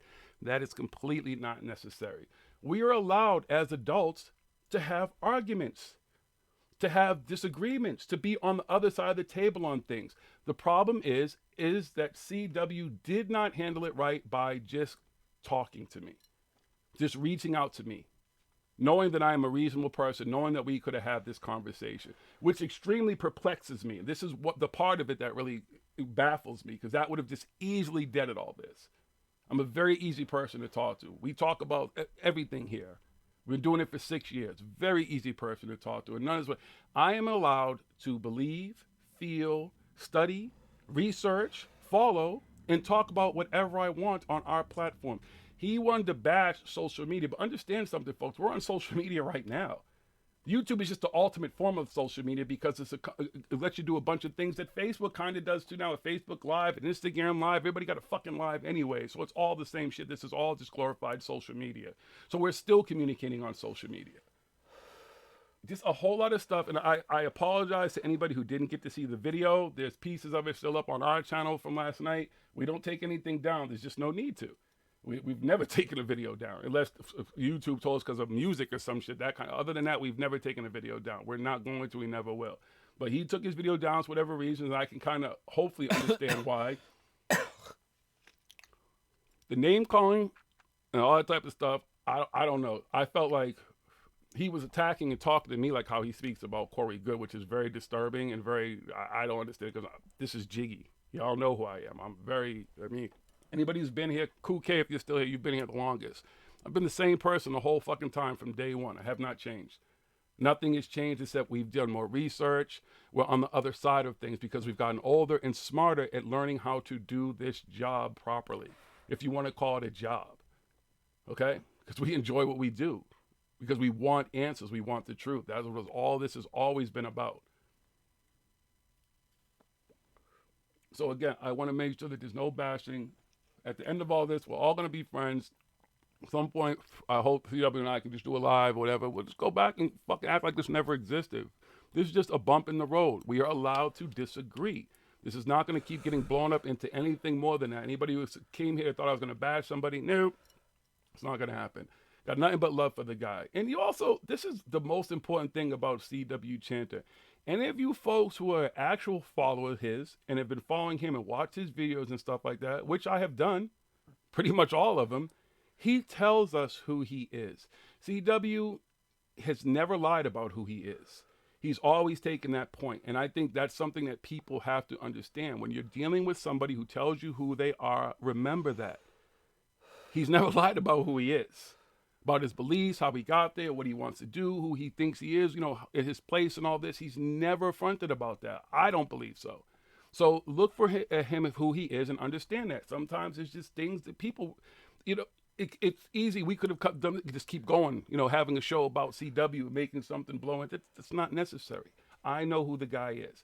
I got nothing but love for him and I think in the big scheme of things, he means well and he meant well. I think he took it too far. Because I don't think he's done research into these people and into the stuff that we're talking about and everything. It's just not some willy-nilly shit. Jay Widener concerns me in the big scheme of this community. His effect on this community is rippled to the point that we're even having this conversation. Because he is the mastermind. He is the puppet master. He is the one that created these folks. David Wilcox created himself. He's been doing this shit since the 90s. But they went to Hollywood and found a B-level fucking producer who's been in Hollywood for a long time, and I'm sure he's made his money off of Hollywood. And he said, fuck it, here's a new genre for me to roll with. The guy probably said, here's a bunch of money, come here and we gotta do something here, man. We need to knock one out the park. We need to be the next Netflix, but of just nothing but the fucking paranormal. And the conscious community and all this type of shit. So they went out and got the dude, they thought he did a good job. I've never watched the fucking guy, not near one of them. Seen bits and pieces, but I never subscribed to him. Even they were trying to give it the free shit, just not my cup of tea. There's only so much fucking woo I can take. There's enough of it out there. We're having to pay for it to watch that bullshit. But this dude crept his way into this community. He used somebody who was at the time had gone through doxing, had supposedly been threatened. I don't know. I've never seen all the information, so I don't know everything. I just know the stuff that's put out there. And went through hell behind all these people, and he conveniently teams up with her, which just did seem weird to me. One of the victims of all this, who seems to be the most frail and needed to be protected victim in all this. They decided to do a show together and go back live. This is why I've been questioning this stuff since the beginning. And how Jay just cruised back into this, did a little 2-minute bullshit fucking speech on his own channel about something that he said and did, which was extremely racist. And all I've ever wanted to know about the man is, one, if that's really how he feels, which he's allowed to feel that way. He is allowed to believe whatever he wants. And what more is his connection to all this type of stuff. Like, he says what he wants to. He co-signs stuff that has been put out for a long time about Corey Good. All he's basically doing is saying, okay, I'm confirming that Corey's this. And the thing about it, too, is He's if just you trying listen to get to a him. pass so he can stay around, and he wants to be a part of the community and everything. Right, like but he that. also That's plays why he put Corey out up the like Corey Good- Corey's the mastermind. Like, Corey's like all this type of stuff. And I don't think Jay is the one that taught these dudes how to act, how to be in front of camera, how to be in front of people, how to be as cool as they could. He didn't teach them a good job, but how to be in front of camera and stuff. Why do you think that David Wilcox gets up there and speaks and then, here comes David Wilcox is a rock star, and people are clapping and stuff, because he pretty much he got schooled on how to be a good speaker, a public speaker. David Wilcock would have still been fucking calling into fucking late night fucking AM radio fucking shows with some fucking stupid fucking another scheme like he started doing in the fucking 90s. Same to Corey Good. None of these people would fucking be where they are if they weren't on Gaia. Okay, out of mind. Oh, no, I'm sorry. Who asked that question? Out of mind. So, from what I've gathered from speaking to her and stuff like that, that basically Leidner reached out to her and was in his attempt to kind of bridge the gap and help her and make, and just basically he wanted to do something with her that would put him in people's good graces, that would help him to explain the whole situation and stuff, and how he wasn't really down with all this stuff. It still doesn't make sense. You weren't down with all this. You thought these people, some of them were liars. You still and back stuff. all the other fucking people at Gaia. Just the only people that he doesn't agree with now is David Wilcox and Corey Good, because they're not with Gaia. And Pete Peterson, who's no longer with us. Is he really not? Or just, no, he is really confirmed now. Yeah, okay. He really passed away, from everything that I could see. But but other than that, Emery Smith's bullshit story. Jay still believes it. Fucking anybody, Billy Carson, everybody over. Actually, I don't think he believes Billy. Nobody believes Billy. Forbidden nonsense for the mindless. Either that, he might believe what Billy's talking about, but he doesn't like Billy. Oh, you know why? We know why he don't we like know Billy. why he doesn't like Billy. He the black sheep of the group. But all that stuff at Guy, he still backs it. All the other stuff that he did that wasn't Corey Good and David Wilcox, he still stands behind it 100% when it's fucking all been debunked. Every single fucking thing that he's ever done. It's all bullshit. None of it's true. All the shit that he fucking filmed. It's all bullshit. Mm-hmm. And he still stands behind that. He's doing the same thing that Corey Good does. He still peddles fucking bullshit. His stupid moon fucking landing fucking videos and whatever. I don't even fucking pay attention anymore. I watched, and even when we first started watching and they came out and everything and he's talking about, we're like, what the fuck is this dude doing? Who the fuck does this dude think he is? What the fuck? And the first few videos were like to draw everybody in and get fucking people to fucking watch it. Now they just play fucking bullshit. The same fucking bullshit, nonsense fucking shit that Corey Good wants you to fucking buy into. It's just a different fucking story. It's stupid. It's doing the same thing for money. Oh, David Bucky, trust me, I have 1,000 of those. Jay Leidner gets a pass because, he talks shit about Corey Good.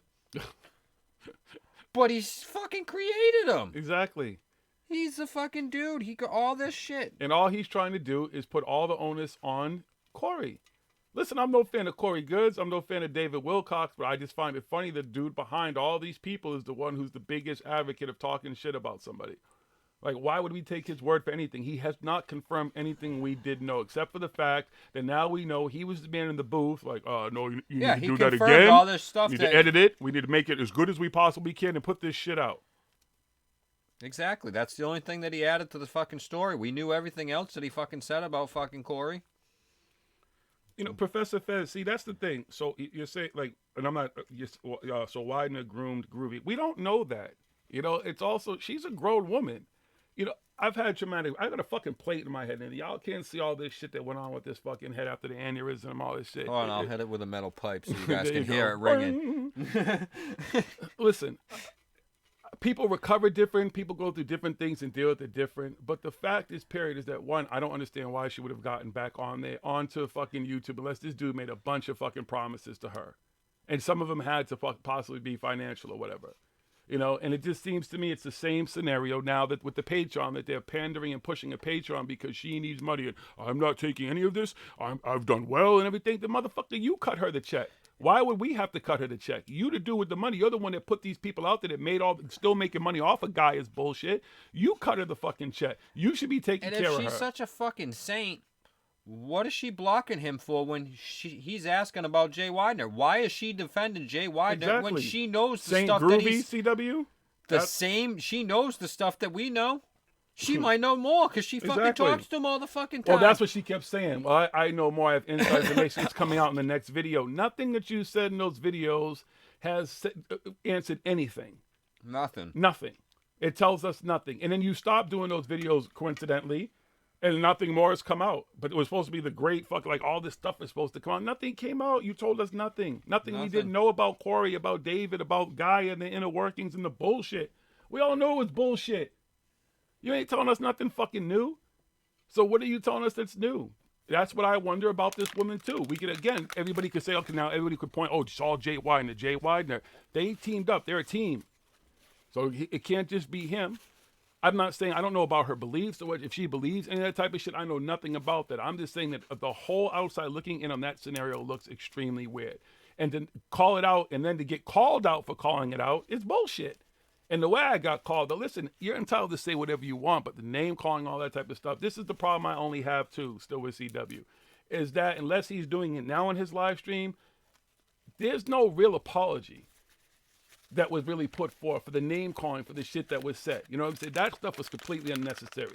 You respect me, I respect you. You wouldn't say that shit to my face like that because you would have no reason to if you respect me. So to go on that video and do all that type of shit and still haven't reached out to me and apologized, that's what I'm still vexed about. That's why we're doing a part 2 to this, because you have not done that. That's what's wrong.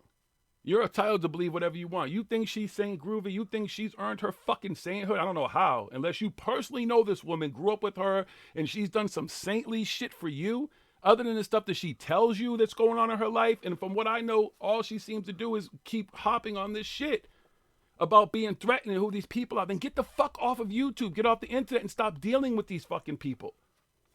You're dealing with the ultimate black hat. Isn't that what they call white hats, black hats? The ultimate black hat motherfucker right there, and you dealing with them. But you get called out because I'm calling somebody else out because some shit doesn't seem right with all that. That's whatever. You're entitled to that. But all the name calling, the personal shit and everything, and then making up shit as you were going on. You were literally reading my fucking responses of what I was saying in chat. And then you're going to say, I talked about your girlfriend, which I didn't do. And you were like, oh, okay, well, maybe I was wrong. You didn't say I'm sorry. You haven't said you're sorry for any of that type of shit. And you also said I attacked you. I wasn't attacking you. You were attacking me. I was in your bed responding the best as I could. Because as I told you, I was getting dressed and doing stuff and getting ready to go and had to drive and everything. So it's hard to respond. And it's hard to respond when you have a live format going on. You can talk and all I can do is text as quick as I possibly can. None of that was fair. That's what you need to apologize for, my friend. Nothing else. You don't have to apologize for feeling whatever you feel. If you feel she's saying groovy, whatever, that's your homie. No, keep your allegiance with that. Still won't stop me from watching you or listening to you or being your friend. I don't want to be their friend. Clearly, she doesn't want to be mine. Like I said, I reached out to her like a man. I reached out to her with compassion about her injury and stuff like that because that was my first concern, having gone through something similar. Or have, at least, I don't know what but having had a traumatic brain injury. I did it the same way I reached out to CW. He had this opportunity to respond before this was even all done. All I want is an apology. It doesn't have to be done on air. You could just fucking text. You got my fucking phone number. Text me, call me, DM me. Jiggy, I'm sorry. I shouldn't have said those things. So at no point have I ever said anything like that. He's going to say he apologized. That's not an apology. But that wasn't an apology. He was more apologizing for making a video just in general at the time and stuff. And then yesterday we said he didn't say anything about the comments that were made towards Sean. He did. He addressed it for 30 seconds. Mm-hmm. In an hour-and-a-half video about Jiggy and ParanormalHooD and fucking Doxin Jay, which has nothing to do with us, he addressed that. So the comments he had issues with the most was with what we were saying to Jay. The stuff that had to do with fucking the transgender stuff should have been the whole fucking show. It should have been like, what the fuck are you people? What the fuck are you people doing? Those are the people that should be being called fucktards and shit like that. Like, why are you fucking saying shit like that? Like, how old are you? All right, if you're fucking 13 or 14, you're a little fucking kid, then yeah, okay, cool. Grow the fuck up. You'll learn as you grow up. Have fucking respect for fucking people. You know what I mean? You little kids might say some stupid shit, but I know there ain't no little kids watching. Well, there might be. No, Jay should be sleeping. He might be asleep. Yeah, But okay. other than that, there may be one or two, but even them, they have fucking sense. Then you go and you address it for 30 seconds, and you go right back into fucking talking about what we said. We were the problem in the chat room. Okay. Gotta set your priorities straight, CW. Yeah, I mean, I know you're a one-man army. You probably you don't seem like you really care about allegiance, except to, of course, your girlfriend. But you don't have to burn every bridge with everybody. And I don't think that's what he's trying to do. I think that's why the video's taken down. I think that was maybe on his, I can't speak for him. That's the problem. I have not been able to talk to him to address it. So I don't want to speak for him. But I feel like if he took it down, maybe that was a genuine way of being like, okay, maybe I fucked up, or this wasn't a good look, or some of the stuff that I said. Tyler's opinion. It's the personal shit that I didn't like. You know, that's the way you talk to Corey Good. That's the way you talk about him. Like, you're a fucking asshole. You're a loser, Corey Good, and stuff. Shit. I mean, not that you call me those particular things, but the things you call me like a fucktard and everything, that's not right. And you opened up the video. This is the thing where I say that maybe Unirock, from him doing a fucking that debate, that Unirock somehow implanted worms in his head or mind fucked him or something, because he sounded like Unirock, because it was that passive aggressive shit. Because first he came out like, I'm not really, gonna address it or say, but I'm not gonna attack anybody or say anything bad, and then he's, but I'm gonna call you a fucktard right now. Yeah. The fuck? I was like, am I on the right channel? Did I switch to fucking Unirock? And I want to point out too, folks, that the folks who know, when I was in his chat at the end and speaking, 'cause I didn't hear that in the beginning. I just heard at the point when I was like, you talking to me? And he's like, yeah, you. And he's trying to be all tough and street and hood and shit and everything. And I'm like, all right, whatever. And say what he said. And it's like, in all this, again, all this anger wasn't about the Twitter beef. It wasn't about Jay. And I know there was something about the doxing again. I had to do it. But his personal thing with me was me speaking ill about, as he referred to her, Saint Groovy. Never heard of Saint Groovy. Went to church my whole life, most of my life, excuse me, studied different religions and everything, went to Catholic school, everything, and said, never heard of Saint Groovy Bean. Just never heard of her. Nowhere in my travels, any of my spiritual travels, anything I've done, anybody I've ever heard about other than you speak about Saint Groovy Bean. So that, I don't know that connection, whatever's going on there, homie, but, like I said, your girl is who I have no problem with. Kelly's awesome. So make sure you also clarify that, because I did not. And you can keep going back and look at that video, because even though you delete that thing, I'm sure you have it. Make sure that you also clarify that, because at no point have I ever spoken ill of Kelly. I was one of Kelly's advocates when the whole Dots. If you go back to Godsgate and listen, even when she was on this show, I was telling how I had her back. When I met her and sat down and talked to her, I told her how I had her back. And I thought what she did was cool and what was awesome, and that things like that need to be known when people are doing shit like that. So I would have no parts in all that. So that's what really needed. And then you did clarify it in a sense, but you didn't, because even then we were like, well, no, don't think Jiggy did. It's just the way you worded all that type of stuff, man. But the personal name calling and stuff is why I still have a problem with. That's why I would like you to just reach out to me and just be like, listen, I'm sorry. Because I just wouldn't do that to you, nor have I done that to you. And rarely do I, like Billy Carson, like when I get like that, it's because somebody has it coming. When someone is fucking, like when we went at Billy, it's because Billy wanted us first. Y'all know Billy was cool with us. We had no problems with Billy. We questioned what he was doing, and we tried to do that in private. And again, motherfuckers want to play games and shit. That's what ends up happening. You get called the fuck out for your bullshit. You know what I mean? That's how that goes. But we don't really attack. It's not that kind of attack. Unless motherfuckers really come hard at us, then we're going to come hard back. Especially when you started this shit off talking like, you violence and all that shit, talking all that hood and street shit. I know you grew up in Jersey or New York or whatever, so that's cool. You understand the vernacular and the street lingo and shit like that, but you know what I mean? You feel me? You lived around here, so you understand the city and stuff too. You know where I'm from and stuff like that. Like, I didn't grow up and I've been through some crazy shit too. That's what makes it even funnier when you try to champion anybody, because I don't need anybody to champion me. Like I told Bug and anybody else who got a problem and that passive aggressive shit, I'm not with that shit. Don't say one thing and then if I say something you don't like and he says something you don't like, go on his. Like, this isn't a side thing. Don't fucking take sides. If you feel like you need to take sides, but don't play that fucking middle bullshit. That middle ground bullshit ain't gonna fucking run for me. Don't run back, tell that type of shit, whatever. Because everything we say, we do it live. Like I said, I don't need to hit nobody. I don't need to do anything. I can do that, but where I do my talking and my fighting is here. That's what this is for. This is what this is supposed to be for. I don't need to make threats. You know why? Because my fucking mouthpiece, my mouth is just as good as these. And these motherfuckers is dope. Love and hate, these motherfuckers is no fucking joke. Trust me. But this motherfucker right here is no joke either. When you grow up a fucking fat kid and shit and everything, and you taller than most motherfuckers, they're gonna challenge you and always want to fight and talk shit. You gotta learn how to talk a lot of shit. So this motherfucker right here, trust me, this motherfucker is dangerous. I can talk shit all day. That's easy. You can do it all day. See, we're not into that fucking 9-hour, 10-hour, 8-hour streams. We got lives, we got shit to do.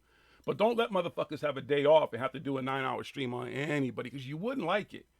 It'd be the most insane stand-up comedy type shit that would ever be slapped upon somebody's ass in the paranormal community. Trust me, because we do this, and we'll smoke weed the whole fucking time.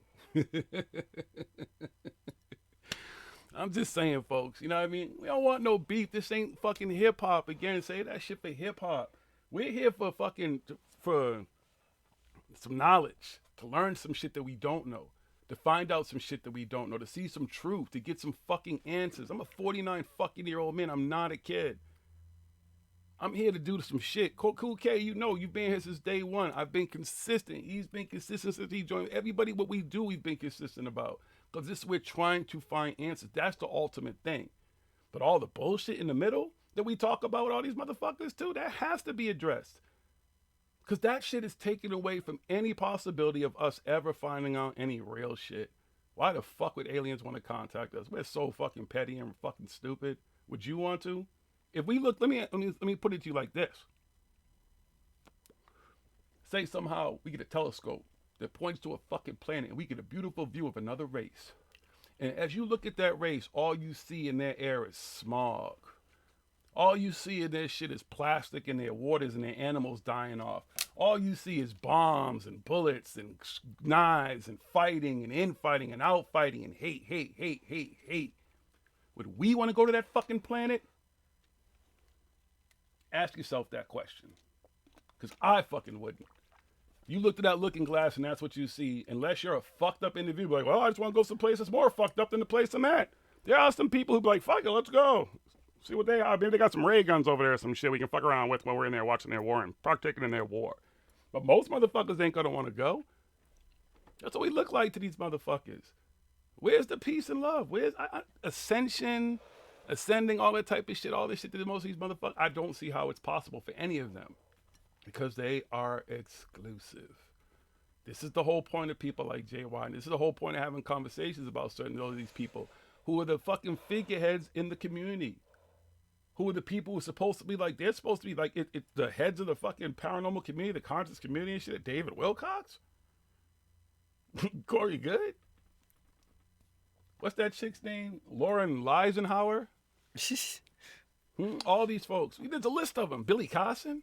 He's the brother that represents all of us. I know he loves that. Like, yeah, you know, I'm in, man. I got my suit and tie. I wear my sunglasses at night.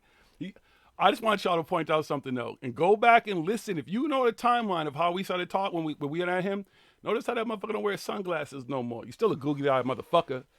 He's just focusing. He's trying just not look to at the do it as pen. much. Yeah, he's trying not to do it as much as shit, motherfucker. Fuck out of here. Come on, we built for this. Just saying, but what we'd rather be doing is having conversations about some real shit. That'd be dope. Truth always hurts people who don't know how to deal with pain. Pain's a motherfucker. Most people can tell you about it. Most people can tell you about that shit. Pain is a motherfucker, man. It hurts. It hurts like a motherfucker. But that's the truth, man. That's what we're trying to find. But the bullshit along the way, that shit don't hurt. That shit should just be boom. That shit should just move to the side like a fucking curtain. Like, get out my way. People in this fucking field who have an agenda that's not for everybody, then they need to take that shit someplace else. It doesn't serve any of us to not. We need to know. If you're going to call out like Falun Gong and all these other fucking people and Edge of Wonder and Corey for who their associates are, who is this motherfucker associated? What is his beliefs? Why does he get a pass? Why should anybody who thinks like that get a pass? Because there ain't this people who look like me that these motherfuckers hate. There are people look like CW. There are people look like you. There's people look like all you motherfuckers, at least most of you motherfuckers in the fucking chat. This ain't just about me being black. Understand that. This ain't just me sticking up for me. This is me sticking up for me. This is me sticking up for my friend Natasha. This is me sticking up for my friend Smoke King, my brother Smoke King. This is me sticking up for all you motherfuckers. This is us sticking up for all you motherfuckers in the chat room. Because it ain't right. It should represent all of us. So when some shit does happen, disclosure, aliens come, they're met with a united fucking front, or at least a group of people who are willing to show them a united front. And that's what you'd want to see when you go someplace else. Wouldn't you rather go to another country when you got the country, like when you go, well, Hawaii's another country, but like when you go to Hawaii, you get the fucking delays, you get laid when you get to Hawaii. You know about that? You feel me? Like you get a reception, you get a welcome. When I've been to DR, different places, even New Orleans, they have a fucking band that greets you in the fucking airport and shit like that. That's welcome. You want to feel welcomed. You feel me? That's what we need to be working for, I'm just saying. Am I wrong? Nope.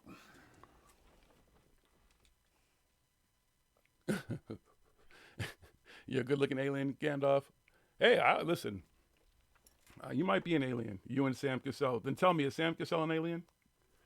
Where did William Bennett? The real people in the paranormal field are either the ones asking questions or in a lab actually testing theories. Yep. Doing research and shit.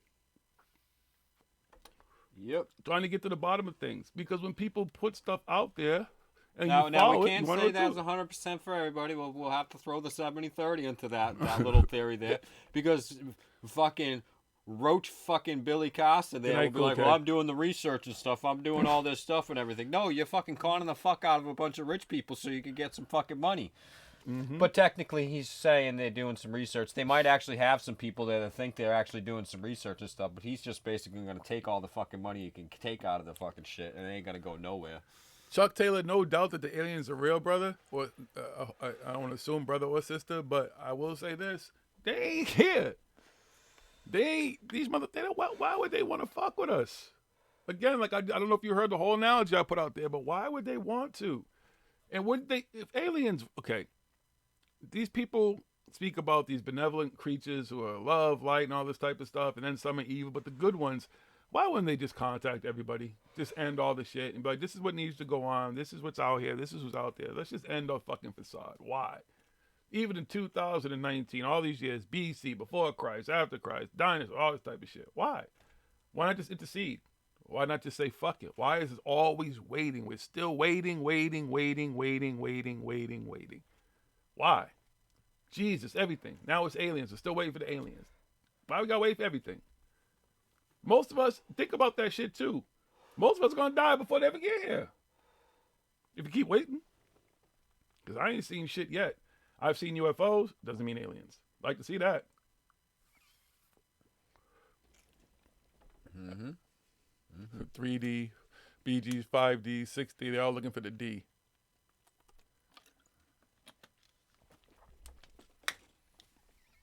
Oh yeah, there are other dimensions and stuff like that, but not the way these fucking people are talking. They ain't never getting there. They 3D people with a one-dimensional fucking mind thinking they're going to 5D. What the fuck is wrong with them? Yeah, you just think hard enough and you're there. You just resonate hard enough. How the fuck can you reach that resignation when most of you motherfuckers are on some bullshit? Come on.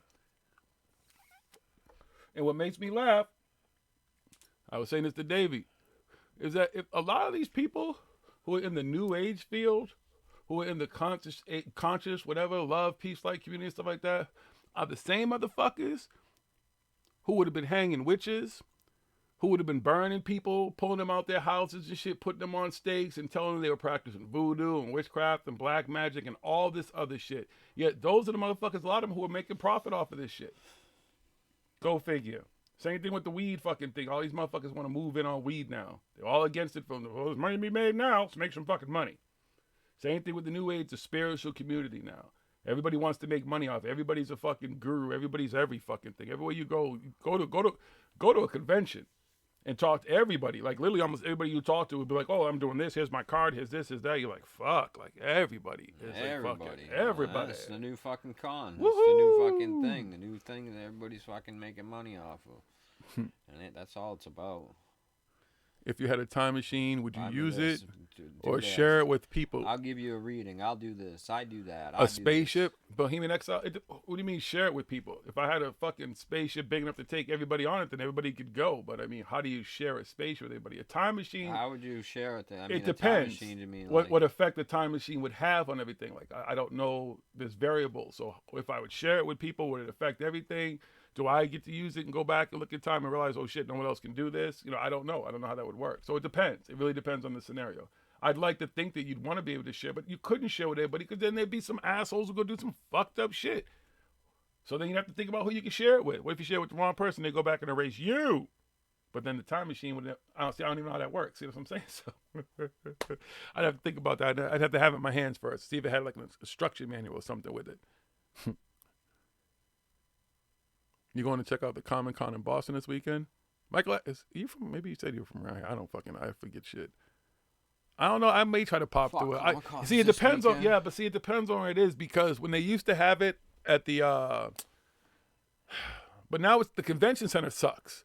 Comic Con and the convention center here is the worst thing. I went there like 2 years ago and it was just the worst experience. I didn't like the setup. There were too many people in a compact area.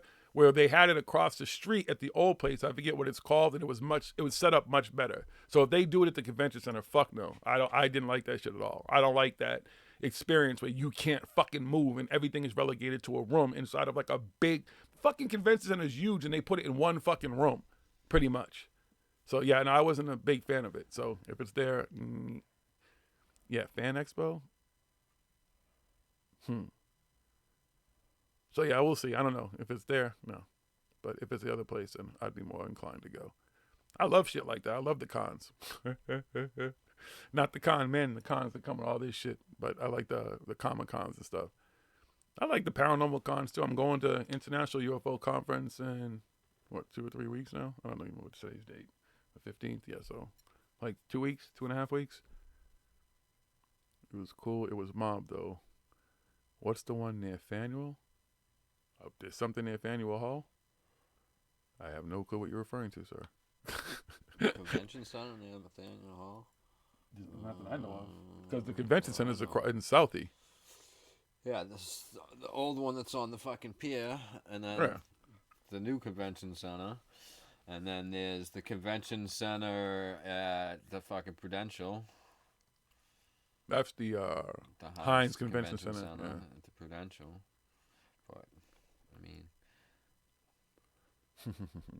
I mean, I guess it's not that far of a walk from Faneuil Hall to get over the bridge to where the convention center and stuff is. So, I mean, I guess that could be what you're talking about.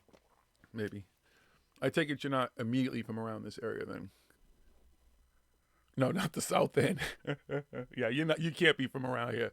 It's South Boston. It's South. The South End is something different. That's actually where I grew up. That's where I'm from in Boston. But South Boston is closer to the water. It's the waterfront, pretty much. The way they have it built out now, where the convention centers and stuff are. The one that looks like a ship. But, all right. Sorry, folks. I got a little derailed there. Detract. Start talking that nerd stuff that I love.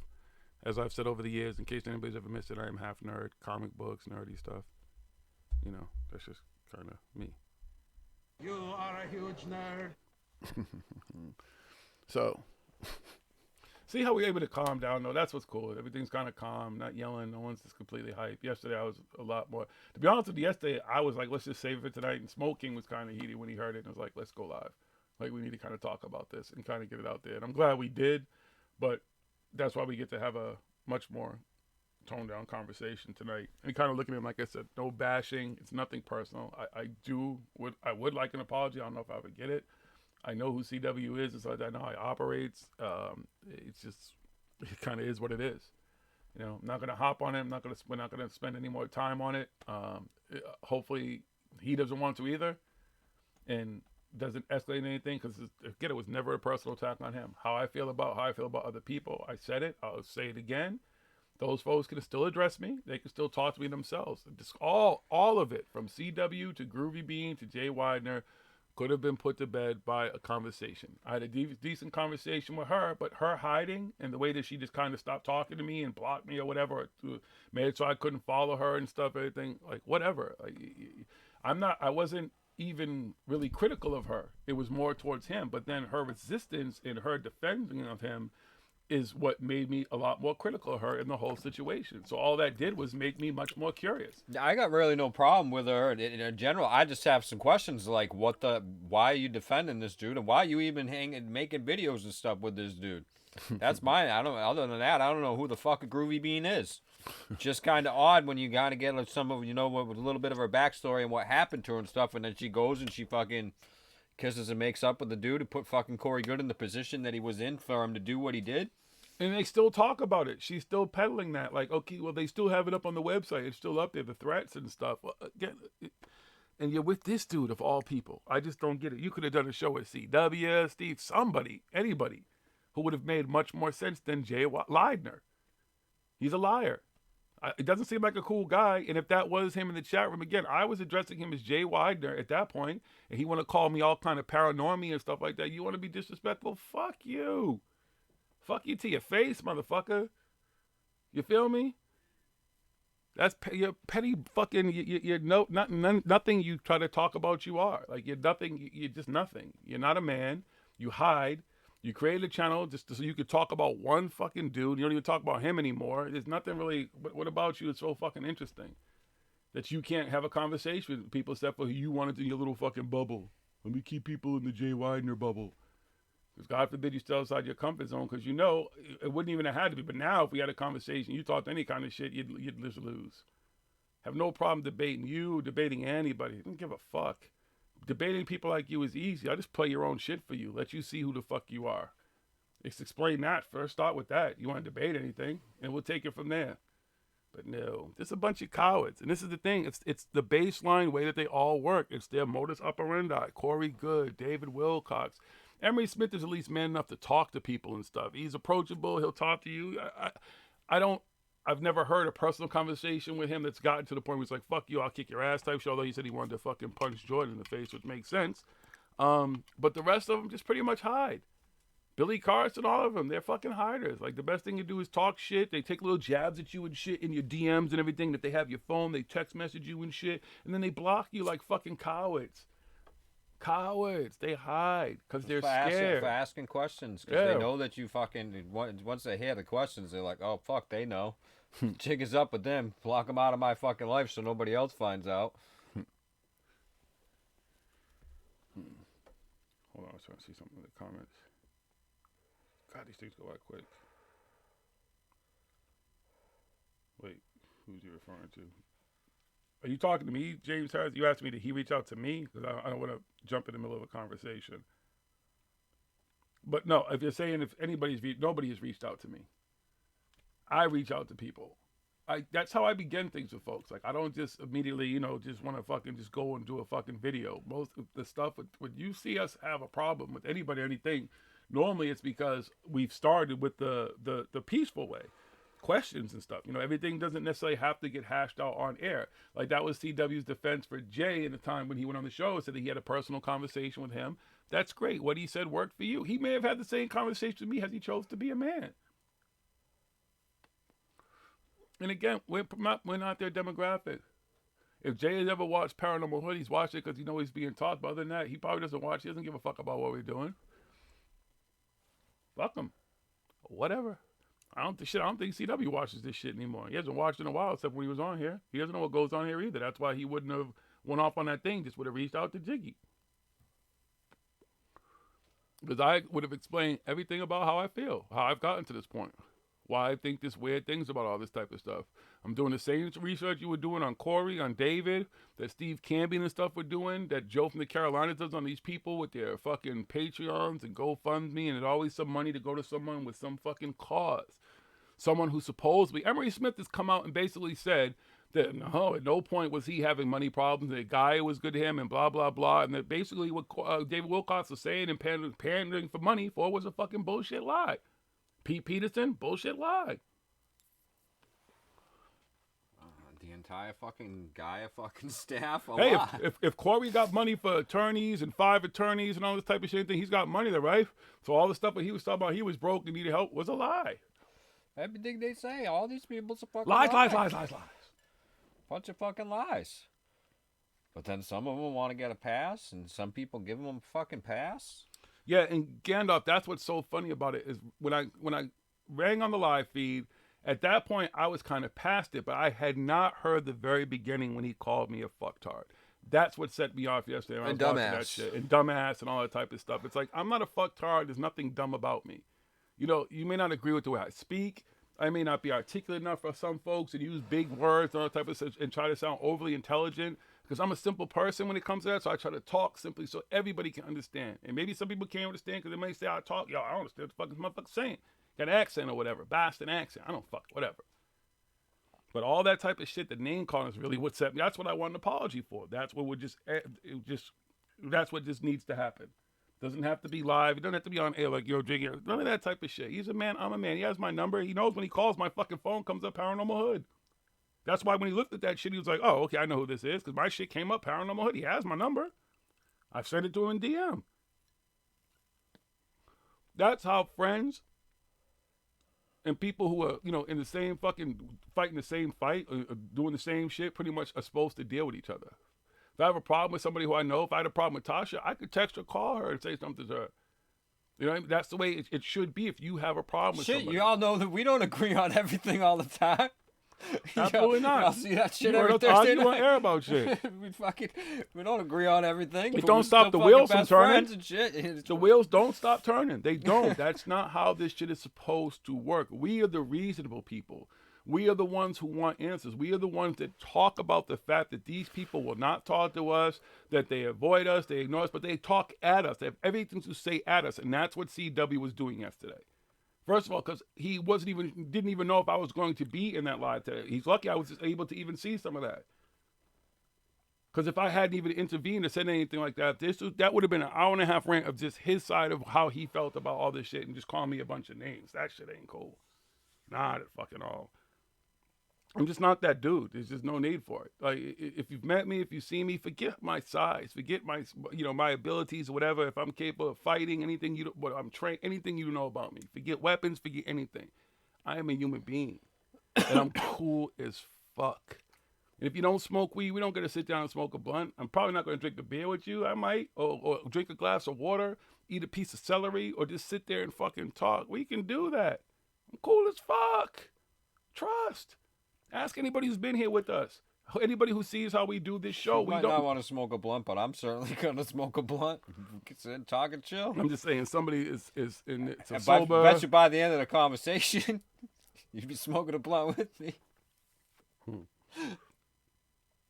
BG's, this probably sometime in September, I'll work on that type of stuff, all right? So let me get past my trip, and then I'll work on figuring out how to do that stuff, and we'll get some stuff made and everything and figure out how to get it to folks who want it.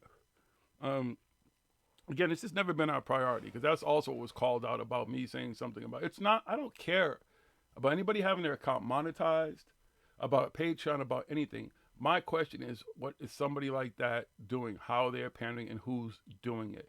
It's just in line with the regime of people who are all doing the same shit in the puppet master. Okay, you want to fucking monetize your account. People ask us to monetize our account. We still couldn't anyways. We have to have more viewing hours. But even if we did, if money is sent to us, when you're asking about those hoodies and stuff, those shits would have been made. BG's, if not saying you have to make a donation, but that's the type of stuff we would do. We would pay it back to folks who were willing to even take the time to think enough to give us any kind of thing. You would see results of stuff we do. Just like I said at CW, people give you fucking money. You may have used that money to go to fucking Contact in the Desert. And that's cool, because people wanted you to go to Contact in the Desert. We all wanted you. I wanted to be there. I just couldn't. But normally I would have been there. But we wanted you to be there. We wanted you to see stuff. We wanted you to go there and be able to look these people in the eye. The same thing, that's why I go to those events. It's easy to sit here and see a video, but what do you really feel in real life? What are they like when you talk them? You know what it's like to see some of these motherfuckers in the bar drinking and shit that they talk about, and when they're holding court and everything and shit like that? It's a whole different thing to see that stuff. Trust me. Meet some of their wives. We ain't just sitting here using a fucking laptop in front of us. I don't know. Have we shown around the whole entire fucking studio for a while? We got a whole fucking studio here that nobody else is fucking paid for except for us. Nobody. No donations, no nothing. If you've seen the show, we literally had Mendo Dope up in here, and there's like fucking 10 members of their fucking band that were all in here, and we did a live show. Monitors. We got monitors here. We got signs. We got couches everywhere. That's my laundry over there. We got more monitors over here. More couches over here. I mean, go around and around and around. Oh, sorry, you're gonna get dizzy. Don't get dizzy, You know motherfuckers. what I mean? All this stuff. We got a board. Look at this board. Look at this. This is the I have Paranormal laptop Hood down Studio. here just for this show. I have like 2 more upstairs for my other stuff. We don't ask for nothing. Welcome to the Paranormal Hood. We don't do this Live for any of Radio that. Garden of Knowledge Studio. It ain't about money. I'm your host, Jiggy, and smoking over here the coast. We do this because we love doing this. This is Because where we we want are. to know the truth. We want to get to the bottom of the truth. We want to expose the people that are fucking lying. But we also want to find the truth. And making it harder for us to get to the fucking truth. Because so many people are fucking throwing fucking shit on top of that fucking truth. But it's down there. It's there. Just gotta fucking unbury all this fucking shit on top of it. This is. You know, yeah, John said we. That's why we say anybody who's in the area, if you're ever in the area and stuff, let us know. You can come by the studio. We literally can fit. We had fucking, I think there was 14 people, and they had the night Mendo Dope was here. And we can get it so everybody's on fucking camera if we have that many people and everything like that. We set up other cameras, because that's not our only camera. We got 2 fucking cameras.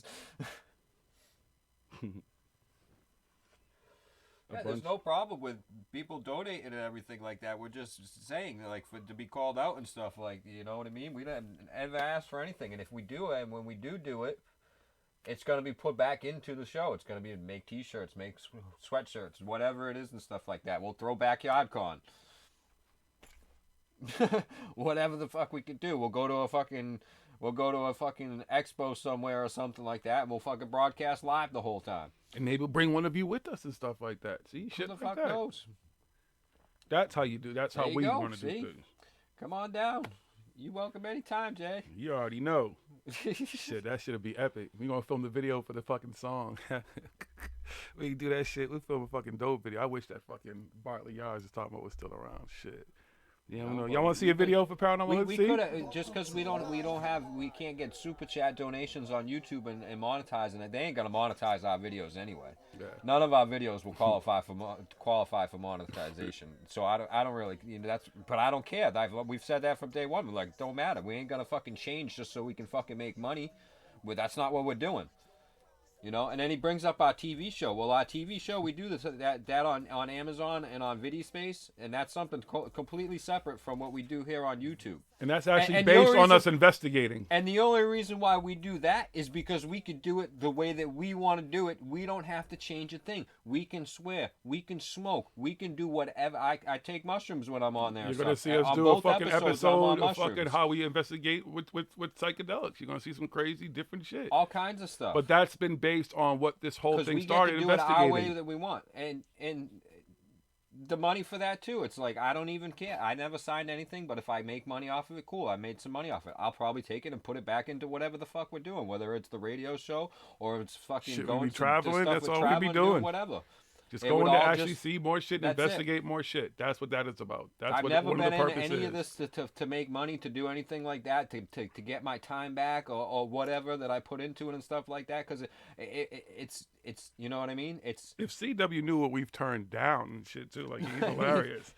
He has no clue who the fuck. Dude, we could have been all That's why he over. needs to I come. mean- He's an attorney. I'll show him a stack of fucking offers and shit over the years, and we turned it all the shit down because it could have wasn't been what we all ever over wanted to fucking do. Discovery TV and then fucking Travel channels or whatever and channels. all and that fucking shit all over that, doing all those stupid shows fucking that existed, shows. motherfuckers could have Fucking been on. And you guys see us and we're like, hello, today we're gonna be ghost hunting and stuff because we Yeah, see? yeah. Oh, that was a ghost. Oh, Did you hear that? Cut. Yeah. God damn it! Fuck! Okay, take two, because I wouldn't be able to fucking talk the way I talk. And then do they would have anything. edited that shit to fucking ed the death. fuck out No of matter it. how good we would have done the investigation, like what we would have found or not found, they would have edited. That's what they do. That's why we never did a show that way. Our show is edited for time. All right, so that's what the Paranormal Amazon. You want to call they just that cut out? some pieces out for time. They don't fucking cut it out and make it look like crazy And shit CW, just so you happened know, you're an attorney during the day. That's your job. That's part of our job too. Like we do with contracts and stuff signed and stuff. That's part of our job. That'll be a Whether job. you like it or not, Well, you know what I mean. That's part. You I know, only other stuff signed we a do. non-disclosure, Yeah, but I mean, still, and it would be a job. Although I do it, like I say, it's for fun. I have an actual job that I do during the and we day don't or give at a night fuck and about everything like anybody that and having everything. channels and making money. Again, we're It's calling not out that. just like you call out Corey Good and all those fucking people. And those people that are doing it, and Billy Carson that are sitting there and they're hustling bullshit to make money. That's what that channel is. Jay and Groovy's channel is bullshit.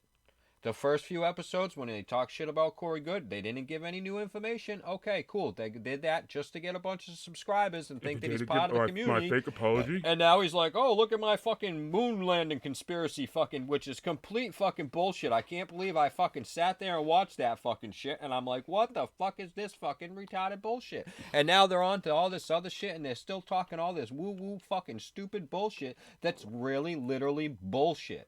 It's fucking retarded. Easily debunked.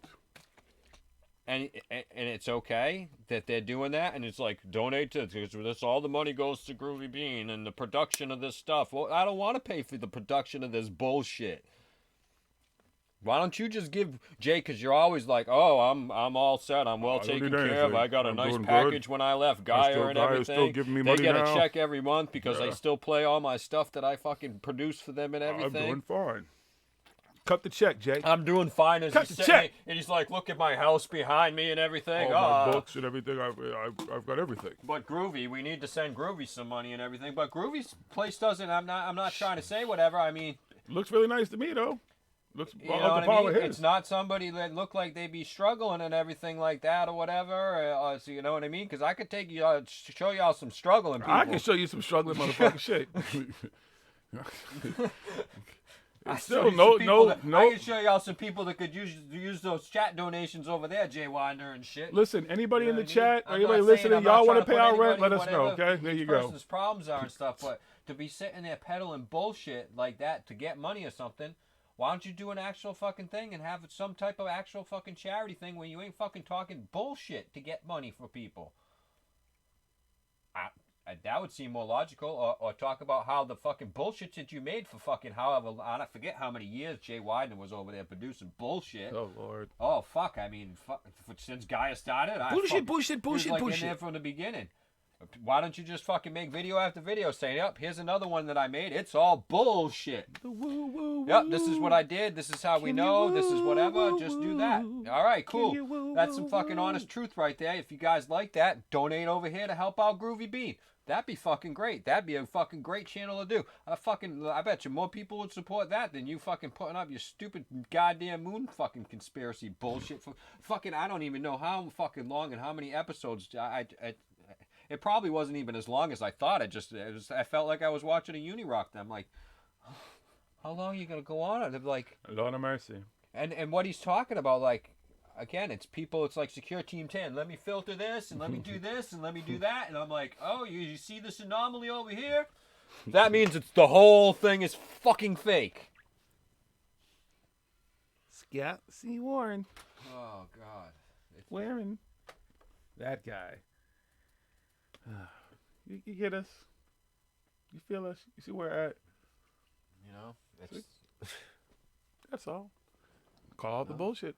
Call out these motherfuckers who are peddling bullshit. You know, you're gonna call out some. You can't be mad for anybody else calling out other folks. Exactly. You call out Corey Good and David Wilcox for doing the same shit, for fucking grifting everybody out of $60,000 to give to fucking Pete Peterson, supposedly. That was cool. That wasn't cool, right? But it's cool, you know what I mean? It's the same thing. David Wilcox and Corey Good sitting there talking about blue chickens and Q and everything, saying donate to Pete Peterson, everybody. We'll give you all this information about Q, tribunals. Yep. They still ain't arrested nobody. It still ain't happening. Exactly out of mind. It's all to stroke his ego. He's like, oh, let me try and help out Groovy Bean, and I'll talk shit about Corey Good and David Wilcox because I can. Legally, I can't talk shit about the other stuff because I'm still under contract with Geyer, and I believe all that bullshit that I fucking produced.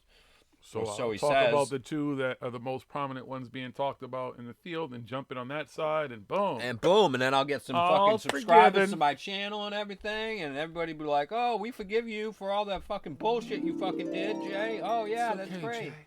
You're free of it all, Jay. Fuck out of here. But Not no. that I give a fuck about subscribers and shit. They got more fucking subscribers than us. For fucking what? It's Jay Widener. For actually confirming everything that we all knew about fucking Corey Good and David Wilcox all along. Because he saw it firsthand, fucking outside of what we could see from fucking watching the videos and And shit. then he took it We and know that edited it Corey and was a fucking stroked it. timid little fucking bitch fucking boy when they started. He was like, oh yeah, let's talk to Blue Chicken Birds. Even now when he's in front of the camera, he still looks like a fucking idiot, but you can tell that somebody sat him down and fucking taught him how to do shit. Are you kidding me? As he progressed and Dude, shit. he did 60 years of military service around the galaxy, son. That's a hard motherfucking military man. Yeah. Who you talking about? Ain't nothing timid or shaky about him. He wasn't sweating none of that. That dude is a bad actor. Jay Widener couldn't even teach those motherfuckers to be good actors. He took him from fucking F class to fucking D class. He went from B movies to fucking Z movies and shit. I never Snorers. subscribed to Guy, but I've seen the bullshit that they fucking put on there. I saw bits and pieces, but I'm just like, these fucking people, yeah, no, I'm they good. put on fucking Geyer and stuff that Jay made, and I'm like, just fucking want to fucking bash my head against the fucking keyboard. Just copy, paste the Because book, if then Jay's you'd be so number smart, one on he's Amazon. all this and he knows all this and everything like that. If I know fucking what he's talking about is bullshit, and I figured out it was bullshit after all these fucking years of us sitting here doing the show and stuff, yeah, at some point we might have been like, hell, fuck, that seems pretty plausible. But as we looked into all that stuff, we're like, fuck, no, it's not. Okay. We'll talk about that sometime. Oh shit, more no plausible stuff. Oh fuck, we gotta make a shift. We gotta make a change here. We gotta fucking kind of go with the evidence is going. We gotta talk about the evidence. We were looking at stuff and things were plausible, and now we found out it's not bullshit, fucking plausible at all. Nope. All right, Jay, you're coming out. You're coming clean. You want to be part of this community and talk shit about fucking Corey Good and David Wilcox shit. Well, the rest of them all need to be called out fucking too. Yep. Corey represented himself on the Project Avalon forums initially as a banking insider, was promoting mass arrests of people to FEMA camps under Obama, and blah, blah, blah. Oh, Lord. Yeah, blah, blah, blah. And then David Wilcox, and here comes Geyer, and boom, we got this fucking goddamn fucking... And they let him loose. Evil fucking sadistic, narcissistic, fucking lying scumbag on the fucking loose now. They let him loose. And now we got to deal with him. It's all good, like I said. But that's why we go to the events. That's why we do a radio show. We talk to people. We examine the stuff. And we look at everybody. Especially the people who are putting out videos that are supposed to be a part of this community. But are talking about other people and everybody else. Just the same thing that everybody else does. We're no different. And we are allowed to look at anything and say what we feel. And this is completely, like I said, I'm not walking nothing that I said about how I feel about this stuff back. And I was having a conversation with a couple of people who were asking me more questions and stuff. I provided the information they needed by showing Jay Widener's fucking, the thing on that fucking radio show, that guy's fucking show with him saying all that racist stuff. And that's what began the stuff in the first place. And here we are. I don't know nothing about no doxing, no type of other shit and stuff like that. Like all that type of shit, don't fucking associate me with it. Don't associate the people who we were having the initial conversation with, because one of his fucking Jay Widener's fucking people jumps in the conversation, nothing to do with them, and wants to fucking, the artist for the show, champion some bullshit and everything. And here we are. Give a fuck. I ain't got no time. I don't even understand how to dox. I didn't even know what the fuck a doxing was. Let alone most of the fucking words people use. Thumbnails. I can't do none of that type of shit. I can barely use my fucking computers, anything. My cell phone, I bet you my cell phone does a fucking 150 things I don't even know it knows how to do. I know what it does know how to do. Make calls, take calls, text, get on the net, and there's some apps in that motherfucker. And I can take some pictures and videos sometime. Oh, you know what? I got a cool app where I can look at fucking what stars are. That's all fuck Jiggy knows how to do. Get the fuck out of here. Don't try to create controversies that aren't there. Don't try to fucking take even the stuff with CW saying examine it all and understand that even he at some point was saying that, no, I wasn't saying that, but he just went on a rant that included some people in the middle of it. That's it. Fuck y'all with your fucking try to create some shit over here. Start that shit over here. Still ain't got no fucking letters, no phone calls, none of that type of shit. Fuck all y'all with your bullshit. Y'all a bunch of fucking grown-ass fucking babies. Y'all a bunch of little fucking kids playing games, doxing people, doxing each other, doing stupid shit, trying to fucking get one leg up on somebody. Oh, yeah, I know. This is the truth right here. You wouldn't know the truth. It fucking kicked you in the goddamn fucking balls. Trying to create controversies so you motherfuckers can fucking get more views and all type of shit. We don't do none of that type of shit. None of it. I know there's some people who are fucking, even some people have come and gone because they were expecting fucking, oh, he's going to be going at CW all night. He's going to be bashing CW. No! For what? I got no personal problems with the man. Just wanted to apologize for some of the shit he said. That's it. And we're good. We're still good, regardless. He doesn't even have to do it if he doesn't want to. He's a grown-ass man. If his opinion is he doesn't feel like he has anything to apologize for, still got no problems with the man. Still welcome here. Still welcome for Backyard Con, all that type of shit. That's how we roll. Ain't no need for all that type of bullshit. I know who CW is. He's transparent. So I have no problems with the man. Unlike most of these other motherfuckers we're talking about who aren't transparent, but they want to be part of this community and tell us what to buy, what to eat, what to wear, how to fucking pray, how to fucking shit, how to do everything to ascend, to do this, to do that, and the third, and shit. Like, fuck that. Fuck out of here. Telling us we gotta believe them. They're the only ones who got the truth. They're the only ones that know anything. The aliens are coming to save us. Everything's coming to save us. We're going to ascend, go another place, and some people are going to get left behind and all that exclusivity fucking bullshit. Fuck you with all that shit, too. Trying to leave people out. Fuck you. And an advocate and a coach, but the name was a favor for a friend when I was a kid. And I got to do it, right? Yeah, don't worry about that, dude. But good job, James. I saw the beginning of it, but you have to scroll back and shit, so don't worry. Okay. You know what I mean? It's nothing to do with it. Okay. I couldn't understand it. I got the end of it.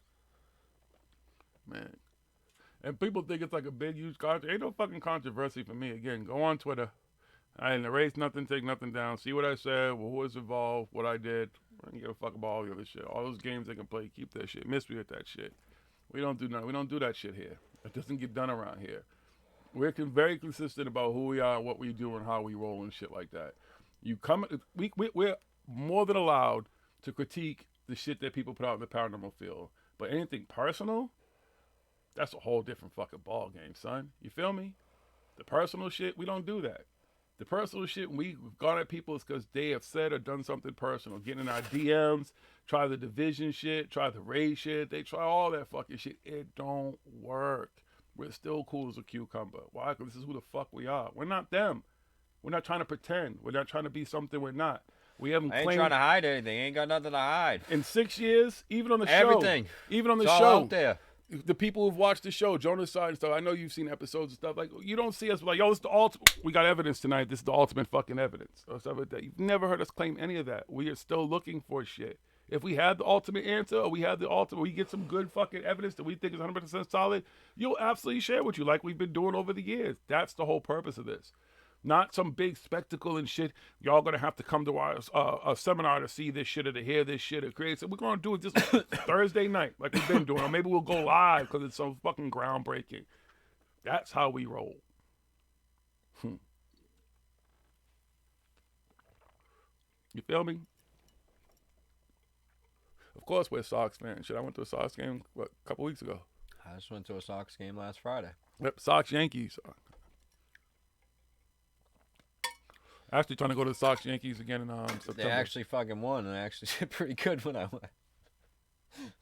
It was cool though. That, you know, James, that's the whole thing, man. All these people who talk about these aliens came and contacted them and blah blah blah. Look at most of them. Like, they're selfish, egotistical motherfuckers, really about self, and then they want to gather people around them who'll be part of their flocks or their cults and that type of shit. Do you really think aliens would come here for them? Unless they're just not good aliens. If bad aliens came, if you told me the Blue Ivians are some fuckers and they're some fucking killers and they want to come and destroy Earth, that would make more sense why you would contact Corey Goode. Be like, who's one of the dumbest people we can find on this planet? This guy, because he's been running around talking about fucking. Well, there are the people that are Corey Goode detractors and stuff like that think that he's full of shit. Well, not full of shit about the Blue Avians. They think that they're bad and he's bad and stuff, and the stuff that he says is bad, and their aliens are fucking good aliens. And no, that's right. You can't forget about those fucking people. Fucking. Can you woo? I mean, it's cool to have an imagination, be creative. You want to write some stories and stuff like that. Tell everybody it's a fucking story. Fucking this live action fucking role play. Yeah, guys, I just got back from fucking doing some time traveling. Yeah, man. I was fucking some blue chickens. That bitch was good too. She fucking.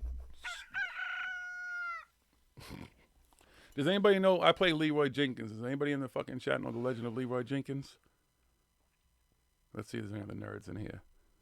You are a huge nerd. I said there's definitely aliens in this universe, but they're not anywhere near here. And if they come here, they're gonna fucking look around and they're gonna be like, well, we're moving on now. Like they got some cool animals there, but the ones that show some intelligence aren't that intelligent. Nope. You know what I mean? And they're just gonna skip on out of here. It's just fucking absolutely ridiculous.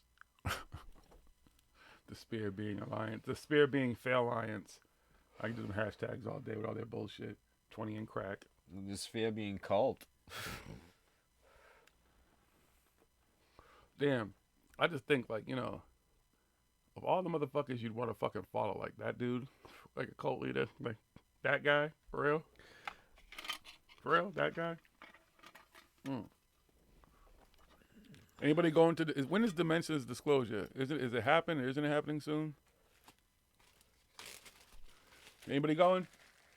I know Bohemian Exile said he can't go, which would have been awesome because he's an honest person about how he feels about those things when he goes and stuff, and even he was honest about what the fuck? What is this? Oh, the Ascension, Ascension Mystery Schools. What's that noise? I can hear it in my headphones. I don't know if they can hear it, so it doesn't matter. Yeah, I had a Warcraft phase back in the day. Okay, so you know Dwayne. The legend of Leroy Jenkins. That is one of the funniest fucking, if you ever just type in that shit on YouTube and go watch the fucking clip and put it in. We can't play that, right? That wouldn't be covered under fair use. It's like a 10-second, it's not a fuck long. What is that noise? Well, Michael Adams, that level 1 civilization thing, we made that up. And we didn't even put us as the number 1 civilization. We're like, yeah, we're only a 0. You know what I mean? So how do we even know where we would be on the evolutionary scale of civilizations and stuff? There could be fucking stuff that's fucking, you know, still a bunch of cave alien fucking type people that would be a fucking, I would say, would be a level 0. We're far more advanced than a fucking caveman and stuff like that. You know what I mean? So I get the scale and everything and the stuff, the way that they use that and everything, but then when you think about it, it's just as made up as time. Something that we made up to place, and then we place ourselves in the universe at the bottom of that scale, according to what we know about the universe. Shit, we used to think everything evolved around us. We are the center of the universe.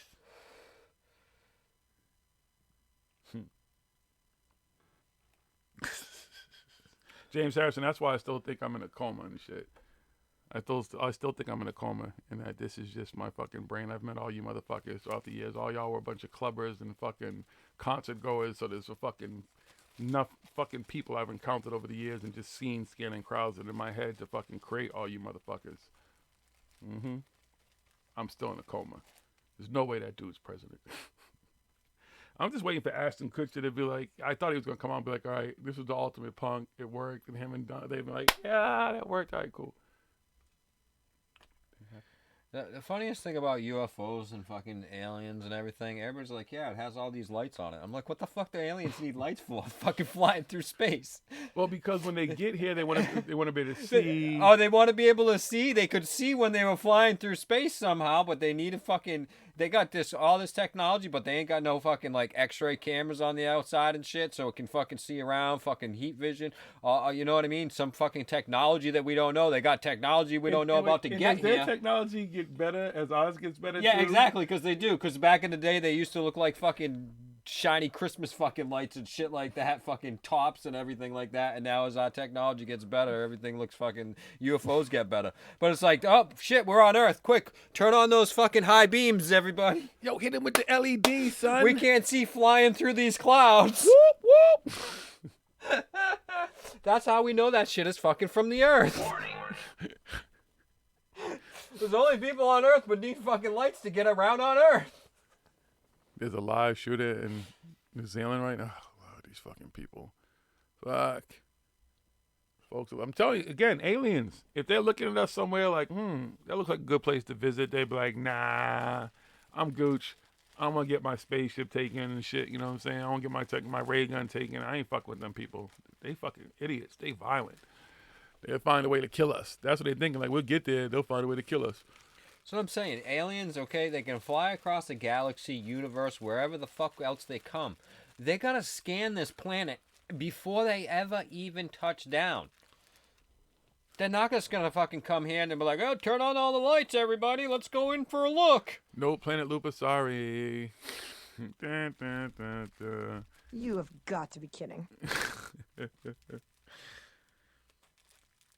Some guy shot in Aussie for his cane. Oh, Lord have mercy. There's some fucking people losing their minds. It's the uni-rock effect. People losing their minds everywhere. Clearly, that's what he did. That's what happened. I'm telling you, that's my story, and I'm sticking to it. That uni-rock affected a lot of us, man. It was just the debate. We all got dumber from the debate. CW kept us smarter, but uni-rock wouldn't shut up, and I think a lot of us just left that debate dumber. Dumber. That's it. What was that Adam Sandler movie when he had to go back to school? Where's that fucking Billy Madison. Billy Madison and shit. That's what happened. That's what it is. Anybody agree? You think that's what it could be? We'll call it the uni effect.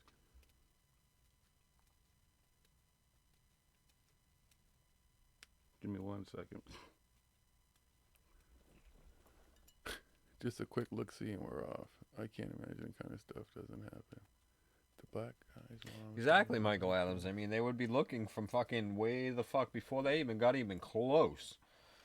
Aliens, yeah, but they come here and they turn on their fucking high beams. They're using turn signals and shit. Yeah, hello. They got fucking FAA fucking tail light, nose fucking marking lights. You gonna see them. Jeez.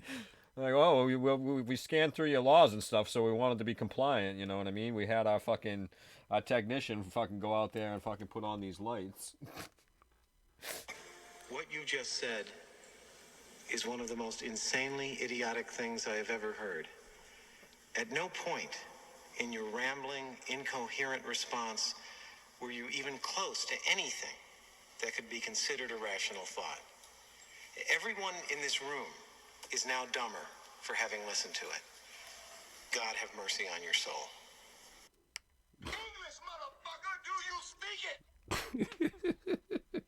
That's what I felt like when I listened to that debate. It was over when it first began. I think that's what it is. That's it. We're going to call it the uni effect. Thank you, genocide. Since the cease and desist, yeah, BGs. Again, it's all a clusterfuck of bullshit with all that whole fucking camp. All of them. Anybody involved, anybody who's come out that camp, anybody who worked with that camp, whether they're friends or foe now, they all just seem to be a clusterfuck of foolishness and fuckery. And they thrive on that shit, and they take that controversial shit and try to put it on other people and stuff. That's what they do. They deflect and hide. That's why they don't really address anything directly to anybody who's worked addressing it to, because they don't want to get caught. They can't keep their lies and their bullshit together and all this stuff. They don't want something to get called out that they don't immediately have in front of them, or have a fucking handler or a fucking buffer. You know, a David Wilcock working with Corey, they have to work together type shit, or people always have a buffer and shit. Whatever, man. Fuck them.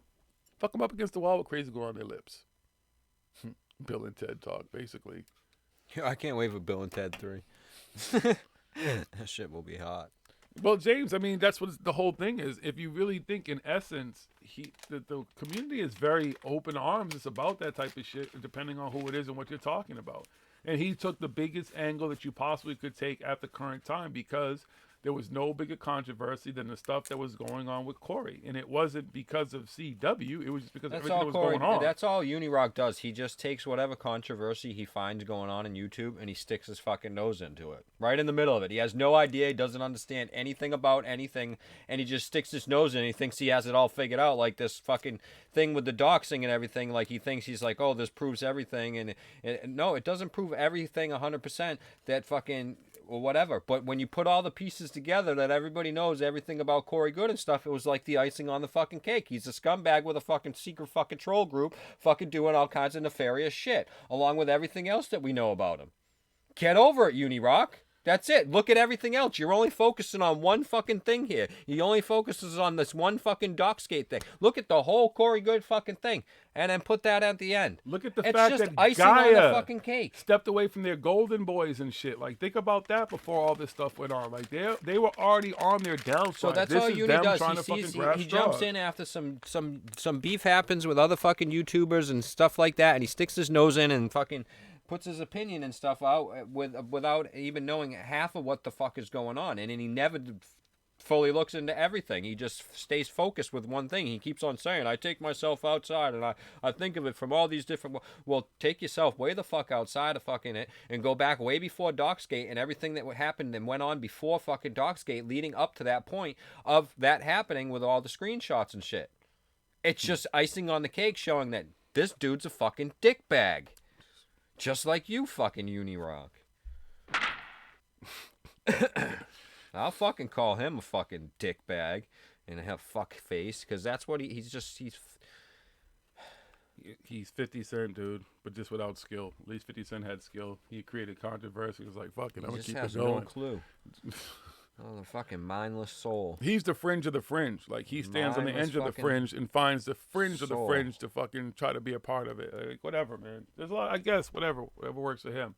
I don't watch this shit. Like I said, watching that debate, man, I just was like, what the fuck is this dude talking about? And then he gets to the point where he's just kissing CW's ass and everything. And it's like, dude, like, what's it going to be here?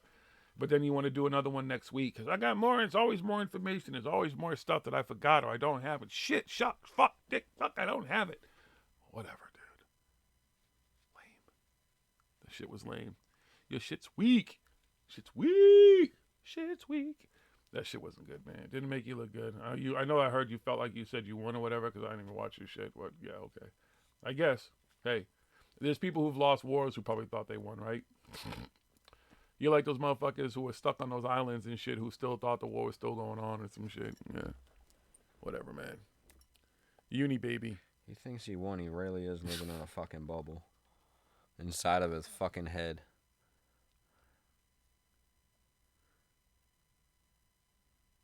And see, that's the whole... But see, Planet Lupa, here's the thing. I don't know. They say there was a dox. I have seen nothing. Nothing. Heard nothing from anybody except from nobody. Who was in the nowhere, conversation nothing. that I was in with folks. I don't know. I've seen nothing. Because even if there was some random person that they're talking about, I would never, first of all, I don't let random people... Even the people that have me blocked and stuff, when they don't have me blocked on all my accounts and on my other account, because I have an account for this and I have my own personal account and stuff like that, I haven't seen or heard anything about no doxing, anybody getting doxed or anybody talking about a doxing except for CW yesterday. So I don't know how Jay got doxed, why he got doxed, who saw the dox and everything like that. Whoever CW obviously follows the 5 people, 4, 5, 3, 4, 5 people, however many people he said yesterday that did the doxing. I don't know who those people are. You know what I mean? Because it's none of the people that I follow on the Paranormal Hood account or my other account, my Smoke King account. So I don't know. Somebody added me into some shit. I didn't see any of that type of shit. If you watch my conversation, I went through and read that whole thing and everything, the conversation, but I didn't see anybody that said anything about a doxing or anything, and there wasn't any doxing information that led to me to any doxing. Not that I saw, unless it was deleted or whatever and stuff when I saw it when I was looking. It was just people asking about Jay and stuff, and you saying what we say about and what we know about Jay. Yeah, whatever. They can miss me and all that shit. Go fuck themselves trying to put me in the middle of their fucking bullshit. I ain't into none of that shit. I don't give a fuck about the dude's address, none of that type of shit. Like I said, same thing I told Corey. Official Paranormal Hood Fuck at, what I want. at gmail.com. We want to talk to him. What the fuck are we going to Right. send everybody else there to talk to him for? If you watch what I was Like talking that's the about, it had fucking nothing to like do with what that. like you know what I mean? Like why like you got a problem with somebody, so you send a whole bunch of other people fucking to their house to do what? Yeah, that's what I'm saying. But Planet Looper, that's the whole thing. Some random account. It's always some random account. Like these motherfuckers, that's what they do. That's their MO. They try all that, play all that baby shit and kid games and putting each other's information and all that type of shit out there. And that's a whole lot of games I wouldn't even know how to play, nor do I have fucking time for. That's none of, if you watch the conversation, clearly you saw it. That's none of who I was talking to or I was talking about. And I hate that shit because motherfuckers love doing it. They add themselves to your conversations and they start tweeting other people on that type of shit to do that type of bullshit. Just follow the trail from that motherfucker. Which one was it? Something Truth or some shit. That motherfucker's the one who's the Docs was fucking on artist. The deleted comment on the top of the thread that you responded to on Spooky. Responded to Spooky on. So, yeah, see, it was deleted and stuff. By the time, because I don't go on Twitter. I don't even know about fucking, like, I'm like, yeah, Twitter, here, let me tweet something real quick, and that's fucking it. I don't do that. I'm on Instagram Yeah, exactly. more, and See, I'm that's what I'm hardly saying. even on Instagram. But notice what Dwayne's saying. Spooky. If you read that spooky person's account, that person works for Reality Check. On Reality Check is what it really should be called. Jay Widener's show. They're part of the show. They do the artwork. So that's the motherfucker that started playing on that shit and then trying to do shit and then showed me some shit of some account that they were reporting or whatever. I'm like, why are you reporting my account? Because I don't know what the fuck was going on. Because they play those type of fucking kiddie games. That's the shit I'm talking about. Y'all need to miss me with y'all's bullshit. Playing your fucking games and trying to include us in your shit. Grow the fuck up. Jay Widener, if you're a fucking 70 fucking whatever year old fucking man, whatever. If Spooky works for Jay Widener and stuff, they do that. He, she, Spooky, whoever Spooky is, they do the artwork. That would be a likely suspect right there. They obviously have contact with him and know stuff about him. So, but I don't even know. I think I've seen Spooky in some of the chats a couple of times. I don't even know. Like, I don't even know if I follow him on fucking Twitter or not. No, it's Fire's the truth, but it's Spooky something. But that's the motherfucker jumped in the conversation, and probably that's what I'm saying. Like, these motherfuckers play games. These are grown ass fucking adults thinking they're living in some fucking fantasy world. Like, grow the fuck up. Y'all can't handle some criticism. Get the fuck off of social media. Get off of YouTube. Get off of Twitter. Get off of all of it. You want to sit here and peddle your bullshit and your racist and all your shit behind all that type of screening and what your fucking secret agenda is? Go fuck yourself. Get the fuck off of social media. Don't try to create some fucking bullshit controversy because y'all got some fucking thin skin, you fucking snowflake ass motherfuckers. Grow the fuck up. That's what I'm saying. Spooky trying to be all fucking slick. Fuck that motherfucker. Playing games and shit. That's why I read the fucking account. Like, so you're the fucking artist of the account. Why are you fucking in here? What is that? You want to defend her? That's fine. You can defend it. Don't stop playing on them stupid games. But I'm gonna say what the fuck I want to say. That's the whole thing. These motherfuckers all quick to fucking jump and fucking defend these motherfuckers. But of course, somebody down with the show, because one of the things that Spooky was talking about was, why are you questioning the Patreon? You know, the people who are part of the show, the production company, they have to get paid. No, they don't. Then go get a fucking Jay was a fucking producer in Hollywood. Go get a fucking paycheck from some channel. All of a sudden, like, oh yeah, you know, it's Donald Trump. He was the president, so cool. We're gonna, you know, that's all right. We're just gonna. He's cool now. He's cool. What do you mean, Jiggy? You don't want to come and chill with Donald Trump and everything? It's what's the matter? It's so what about that little bit of stuff? You know, it's all right. Yeah, no, I'm cool. Yeah, no, I'm good. Fuck good. out. It's all right. Oh, that was Jonas said that was awesome. Talking to Mika, that was really awesome. That was a really cool and fun conversation. I enjoyed doing that show. I was so psyched to do it. You know I'm psyched because I don't really do too many. We don't do a whole lot of interviews. Period. We just haven't. And when we do interviews, they're ones that people that we want to talk to and people we enjoy talking. Not that we wouldn't do interviews from people who are against whatever. I'm just saying we don't. Most people don't want, because even, listen, that was a toned down Jiggy, because to him, and I know that he knows that because he knows Puff Jiggy, I think is what he calls me, that there wasn't going to be any weed smoke. And I try, I use small little profanity every now and then that I thought was kind of appropriate for what I was saying at the time. But it was a toned down Jiggy, and that's how you know, because I don't tend to not ever want to do a fucking interview, but that was an awesome interview and a lot of fun. So thank you, Fascination Street, for having me on. Sarah, Mika, Jimmy, Reverend Jimmy, I know you were out there on the high seas in the middle of a storm, so bless you. But thank you guys for having me on. That was awesome. If you haven't heard the interview, it's on here on YouTube. Go check out their channel and listen to a nice, toned down, cool Jiggy. And if you want to hear a little bit more about me that you didn't know, that's one of the places where I talked about some of this stuff. But most people have been here have heard most of that shit because, we're open and transparent, man. That's who we are, man. That's what we are.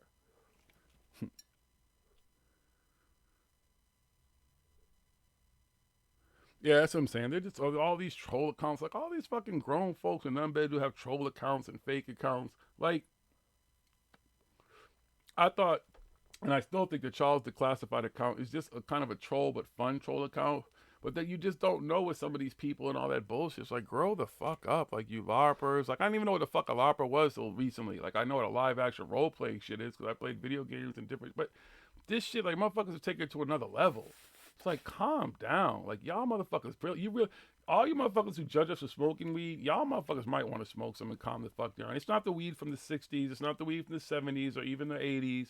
Maybe most of the 90s. It's a different kind of weed, man. Like, like y'all motherfuckers need to do something. Like, y'all need Jesus, Buddha, Allah, Yahweh. You need to get it all a little collection of something. I don't know, some sage or some shit. I said it last night. Just because you can't, you know what I mean? You had a bad experience or whatever and stuff. It doesn't mean that everybody who does it is bad, and it's bad because they do it and shit.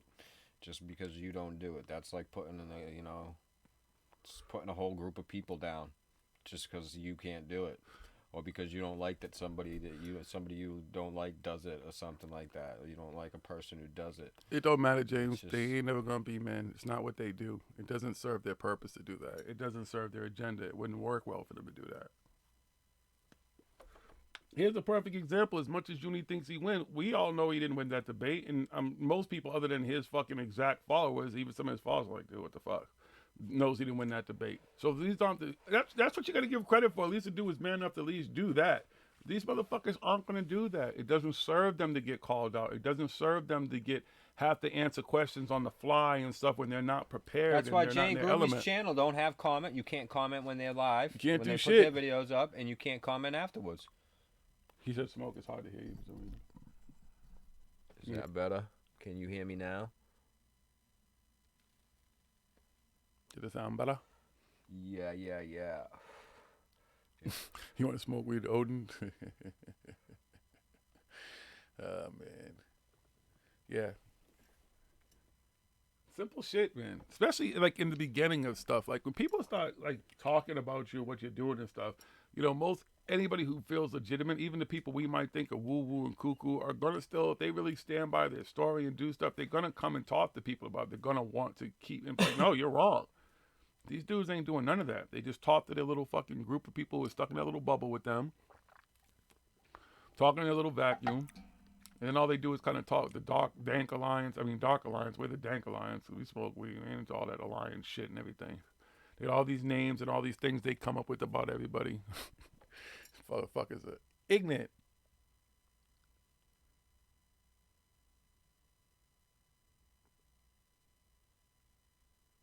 But he did send up or set up Wider and Corey. I don't know what you mean.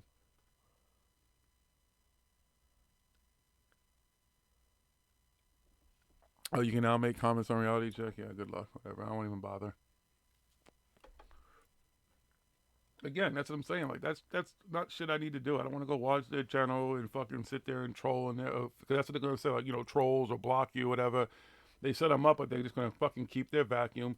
The dude knows where to find me. He knows what I've said. Groovy knows how I feel. I communicated with her back and forth and stuff, and then she doesn't want to communicate anymore. Fine, whatever. They know where to find us.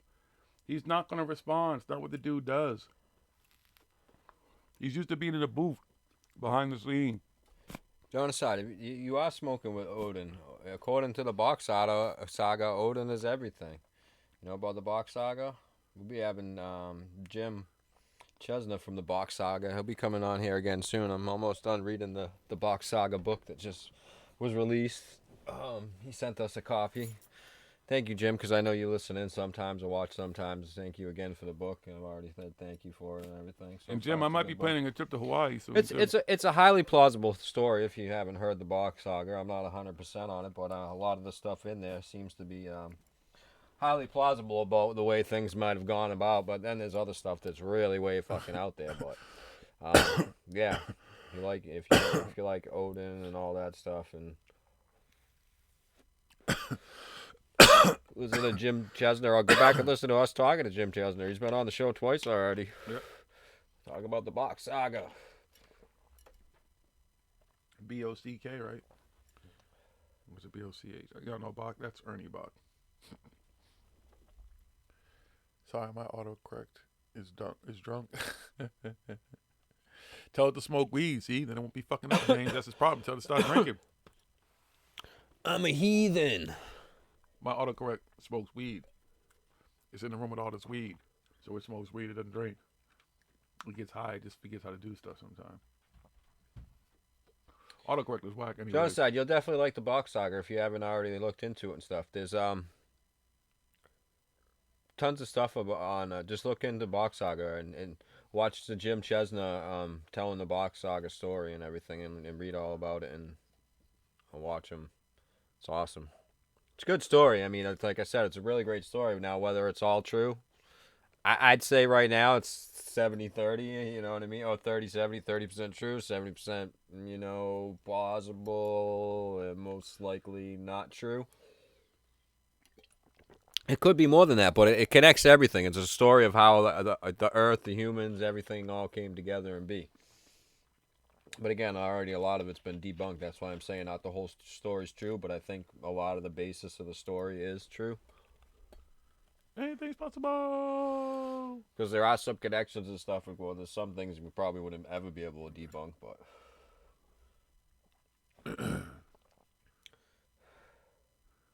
Yeah, you'll definitely enjoy that. Yeah, some of it counts as satire, some of it for humor. You just kind of have to see what that is. That's why it just is what it is. You have to filter out what's there. And when you're having a serious conversation, there's obviously no time for humor and stuff or whatever. So it just depends. I think that's also why people kind of taken aback, because in a sense he was being kind of serious for a change. If that was even the real account, I don't know. I don't really care. Like I said, it's all stupid shit. And a bunch of people who are known for doing dumb shit and all their cronies and people who are just like them doing dumb shit. Jumping in stuff that has nothing to do with them chiming in and then trying to create controversy that's not there. Whatever. Ain't no controversy over here. Nice fucking try. No one's got time to play your fucking games. Thanks, James. Move on, children. Thank you, James. Appreciate that. We're all valued, man. We all just trying to have a voice. We're all just trying to get to the bottom of stuff. I mean, ultimately, that's the goal. The goal isn't all the infighting and all the stupid shit, but the point is to know who these people are who create these controversies and we're doing this stuff. It's the MO. You watch them, you see what goes on. So you know who to look out for. You know who you don't want to be a part of your community. You know who's just there to observe you and go back and tell that type of shit and little snitchy shit and crazy stupid shit. There's way too many of those people. And again, those people who play the middle. You're allowed to like two things. You're allowed to think things and stuff like that, but you can't just outright tell somebody else like, oh, because you feel somebody else in the community is this, but somebody else feels the way. It just doesn't kind of work that way. And I'm not the only person who felt the way about the things I said, clearly, because there were other people who had questions and were like, yeah, we question this stuff, even in the chat tonight. So it's not some outrageous theory. Jiggy doesn't come fucking all of a sudden like, yo, and people like, yo, everybody doesn't. That'd be like all of a sudden Corey Good's in the chat room, and everybody's like, oh, no, yeah, it's all right. The fuck? Like, what up, dude? We'd be like, what's going on? Want to come on live sometime? No, exactly. CW would have done the same thing. He would have been all over Corey Good if he all of a sudden popped up in the fucking chat room like, yeah, Unirock, he's a fucking... Although Corey Good would be on fucking Unirock's side, but I mean, he's a hypocrite. And all the fucking talking shit like Jay Widener was doing. Let's say it was something, on our show. And we were talking to somebody else that fucking Corey Good doesn't like. Or something. It's fucking ridiculous. You know what I mean? Yeah. That's the type of people that we don't want in the community. Don't need them. Don't want them. They set the community back. If you want to be a part of that, that's cool. Go ahead and be over there and do that or whatever. But, it's just like, I don't want any part of that. Well, the way he could be, the whole point is that they don't really make themselves known. So if you saw a account that said Corey Good, people assume to try to talk. And then depending on his response, you would probably be like, all right, this is a... whatever, but I'm saying people would jump on that. If you saw David Wilcox, Corey Good, Emery Smith, Jordan Saver, Billy Carson showed up in the chat room, you'd be like, well, forbidden knowledge, like, oh, okay, what the fuck?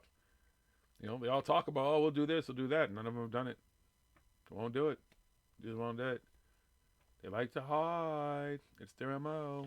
Now, if we was all like, oh, we love your fucking show about the fucking moon landing and everything, Jay. That was great. You want to come on the show and we'll interview you? He'd be like, yeah, I'd love to come on there. Stroke my ego, yeah. Come and Stroke my ego. all I'll the come great talk about stuff everything. that I've done. Yeah, that'd be a great show. You want to talk But bad because we about want to Corey? confront him about fucking getting the truth out about all the bullshit that comes out of his mouth, no, we ain't having that. See, Billy Carson was... Back when we were talking to Billy Carson with friends, we kind of thought some of the stuff that was plausible, looked into it at the time and everything. It was cool. Loved the music that he was putting out and stuff, especially because SOTOV was over there. The shit was fucking the best shit that he had. And then, you know, we started to fucking, like he said, just keep, you know, researching like I did. And we kept researching him. I'm like, yeah, this isn't. So I started asking him questions, and First he was answering them, but with bullshit answers, and I'm like, yeah, all right, whatever. And then finally I was just like, dude, what the fuck is the deal, dude? You know this is bullshit. Why don't you come on the show and talk about it? Prove me wrong. No. And he tries to do the division thing and all this stuff between me and him, saying I'm saying all this shit. And everything. Yeah. I'm looking at fucking exactly what you guys are saying.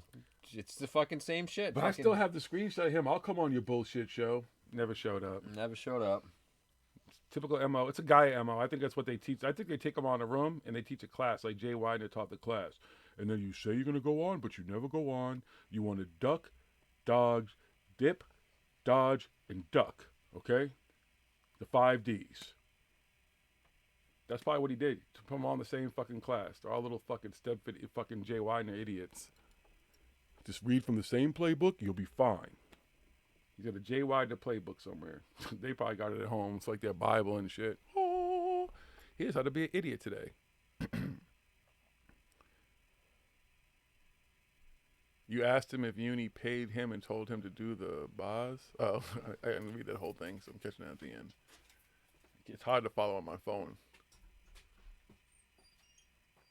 All right, peace, Dwayne. Thanks for the black up too, man. Thanks for just... Because, I mean, you were there for all this stuff, so you get it. Yeah, motherfuckers trying to make bounds out of Mohill. It didn't help them. My homie, C-Dubs, got on and just ripped the brother to shreds, yo. He was like, yo, fuck Todd, all that shit. Damn. You feel me? I was just wondering, like, honestly, was anybody else watching that shit and kind of cringing? Because I know when I heard it, I was kind of cringing. Like, damn. Yeah, I'm talking to you. See, I looked at the screen, too. He's all mad and shit. He was really passionate about that. Damn, that woman can sell a good fucking... Man, I don't know. That's what I'm saying. Victims. Everybody wants to be a victim. Victim. Way too many victims. That's what's hilarious about it. Billy got to the top of multiple fields. Almost no one does. Yeah, it's again, they just kind of find some rare little niche. It's also, I mean, he's the one black dude that's kind of down with all them. There could be some plausibility to that because he, you know, I mean, it's fucking. What up, Willie? What up? It's highly plausible because for the research that we've done and everything, he does have a criminal background and stuff like that, and could be a candidate for something like that. Like, hey, listen, you know, you want to get out of some trouble here and not get in as much trouble and stuff. Well, we got something you could do for us and everything. It's kind of in line with what you are in trouble for here. And that's why he didn't get in as much trouble as you would think that he would have gotten into for some of the stuff that he got into, what type of trouble he's been into and stuff. It's still technically involved with some stuff. Some stuff's still ongoing and everything like that. But, so, I don't know. Maybe you could be right about that. It's a theory. I'm not saying it's true. I'm not saying it is. Anything's possible. I'm not saying it isn't. I'm not saying it is, but it's, you know. James Harrison, I think we should challenge CW to the 16 bars now. That'll be the way to squash it. We'll go old school. We'll do a rap beef.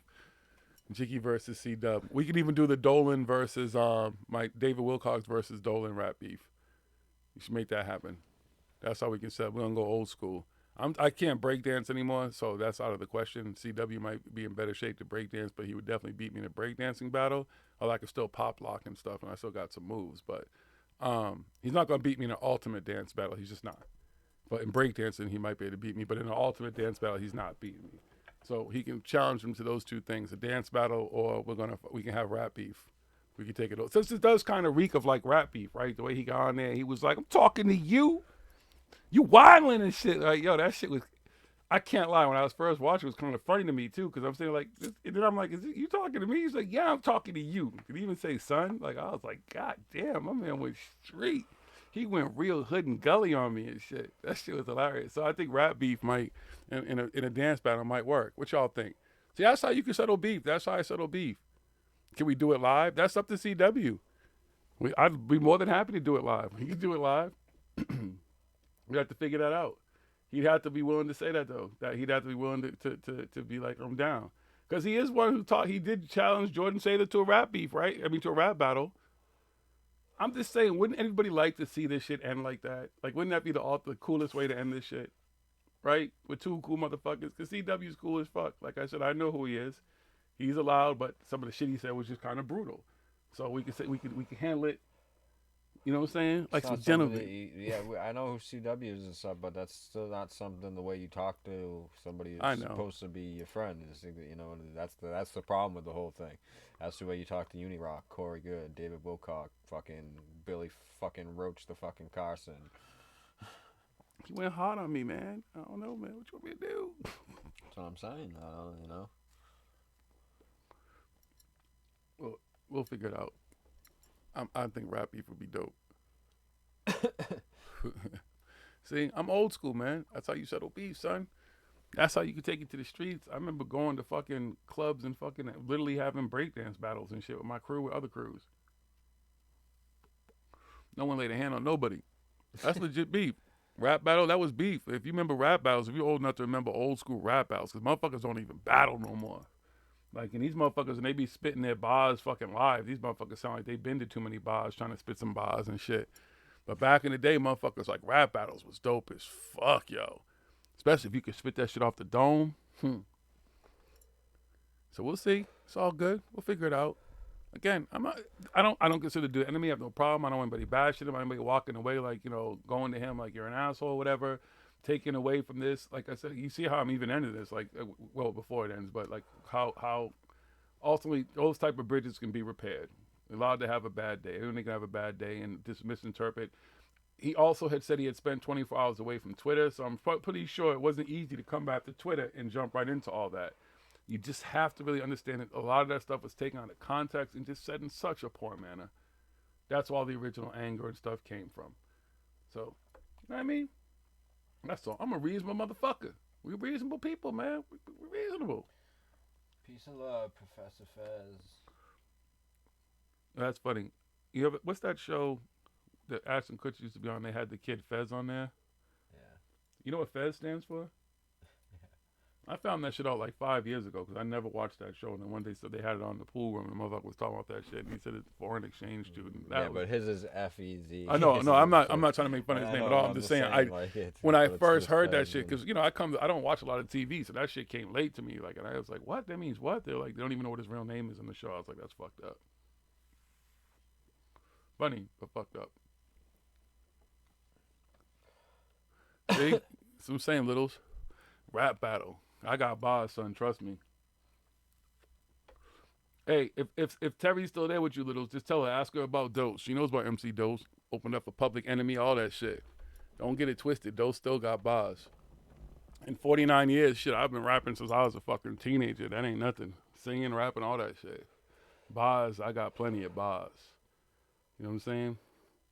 But I know C-Dub ain't no scrub. See, like I put that? See, I like I did that there? See, y'all, you feel me? Oh my God, I would never want to hear Uni trying to rap. Uni trying to rap would be like, what was that fucking Malibu's most, what was it? Malibu's Most Wanted. Malibu's Most Wanted, Jamie Kennedy, right? You know his name? That motherfucker, I don't remember what his name was, but that would be Uni to me. Sorry. That dude's his voice, he doesn't seem well put together. That movie's hilarious. He might be talented as fuck. I don't know. I thought he mentioned something about I get people confused being in a band at some point, something about music. And he plays a lot of video games, so he might be one of those type of people, but I don't see it. I could be absolutely wrong. I don't know that much about Uni. You might turn and be like, yo, well, for what I know, Uni, blah, blah, blah, is nasty with his bars. All right. But that wouldn't be a good way to end their beef. Their beef is over, man. I don't even know why CW's even still talking with that dude. I wouldn't even entertain another fucking debate. So this dude has the fucking week to prepare some more lame shit that we all got to sit through again and want to fucking scratch our eyes out and then end up having fucking other little fucking small beefs inside the fucking chat because you get so fucking bored listening to fucking Uni Baby. Yeah, no, that ain't happening again. I ain't doing that shit. Oh, hell no. I would never put my mind to that again. I don't want to be dumber. No, fuck that. I'm done. Does anybody know what his name was in Malibu's Most Wanted? What the fuck was his name? Fuck.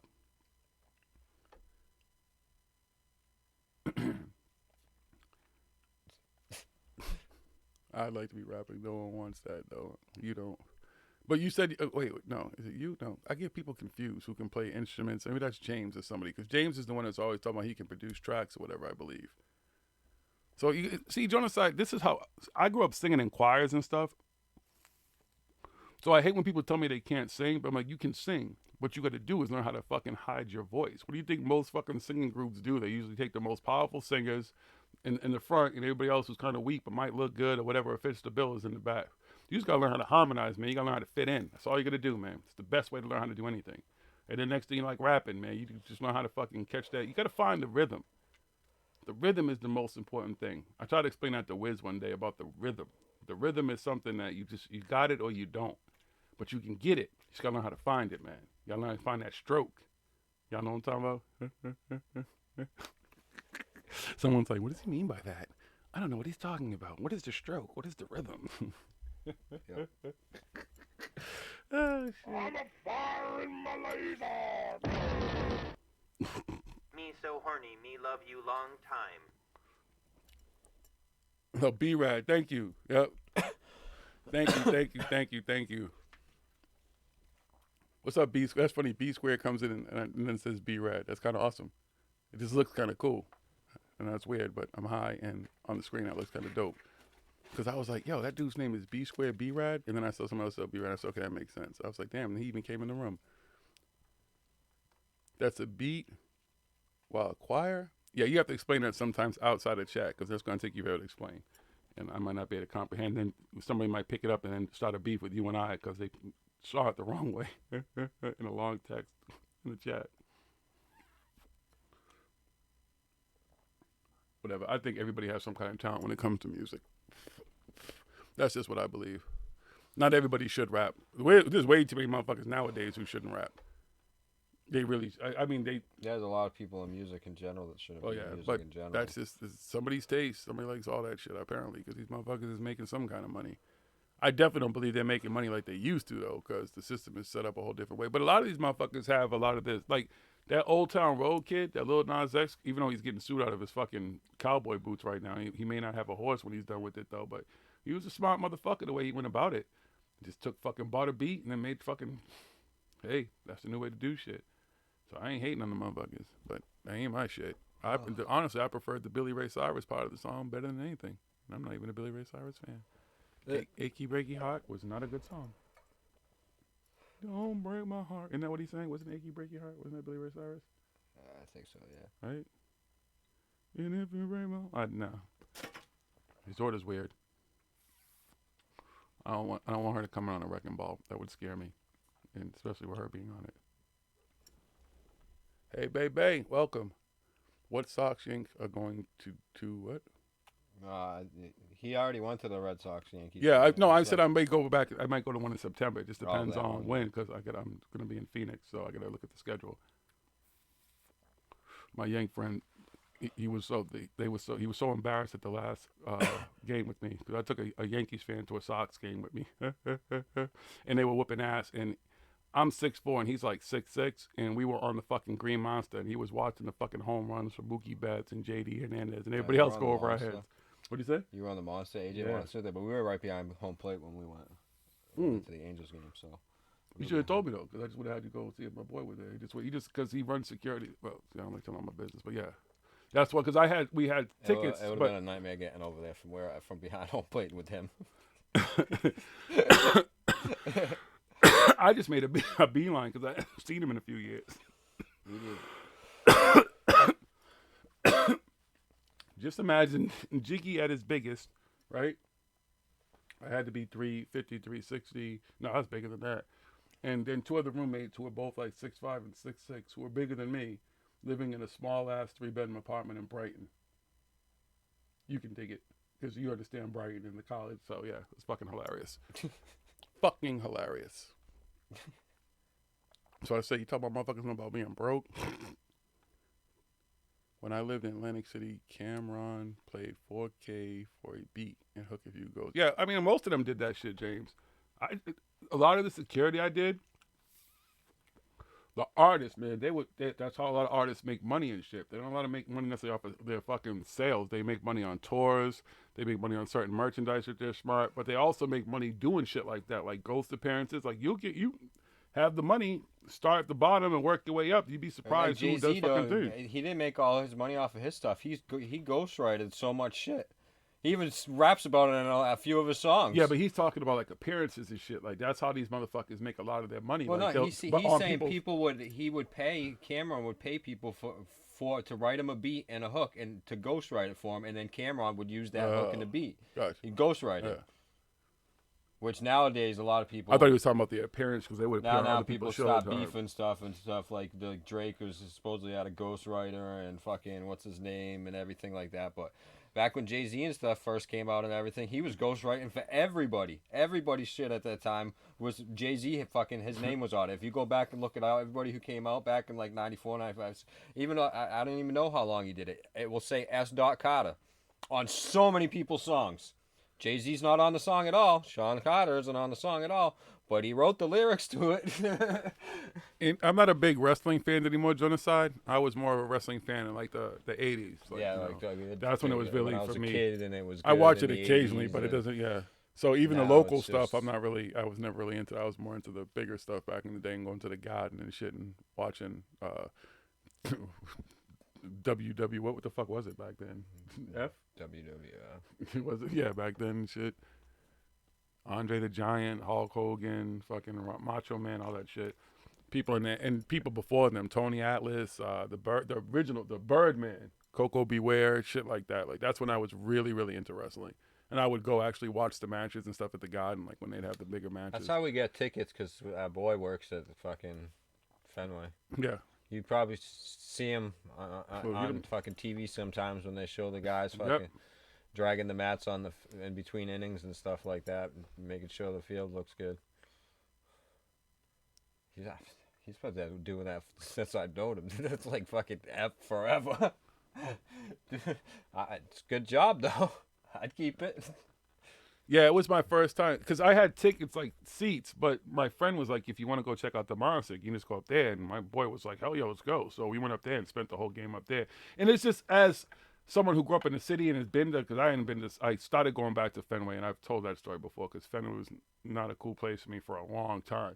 But when I was a kid, you couldn't sit on the Monster. There was no seats up there. So to be able to have that experience as a Sox fan and shit my whole life and going to Fenway, that was fucking dope. Like that's pretty much, I want to do that again and shit before the season's over.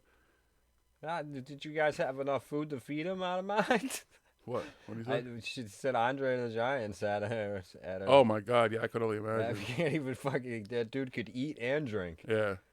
Did he leave a good tip? I hope he was a good tipper. And yeah, he was a good tipper too. But it's not like a fucking urban legend or anything like that. There's lots of video of him in restaurants and stuff like that, putting away like a shitload of alcohol and food. Well, someone that size is going to have a tremendous amount of tolerance for some shit that most of us couldn't do. And that motherfucker's hands alone, like, yeah, it was James Harry. It was 108 beers plus bottles of wine and shots too. That motherfucker went hard in the motherfucking paint. Not glasses of wine. He drank like bottles. I can't remember how many bottles of wine. 108 beers, some bottles of wine, and some shots and shit. Probably a whole bunch of shots that added up to bottles of fucking whatever they were doing shots of. Yeah, that dude was awesome. He was awesome. And everybody there said wasn't even like drunk or anything. He's like, I keep partying if the place wasn't closed and everyone else wasn't fucking done. I wonder if he was ever like fully like like when he was eating and stuff, he could ever eat enough like where it was like to satisfy him, or if he just stopped eating to be polite. Yeah. Like James, like I said, I took my friend is a Yankees fan. Like he's a diehard Yankees fan, born and raised in New York and stuff, but lives in Boston. Has been here for a long time. But I took him there. It was no problem. There was kind of a little bit of ribbing, and he had fun ribbing with people. And then there were even Yankees fans there. Like they'd come by, like, oh, cool. There's some brothers here, some backup and shit. So it's not.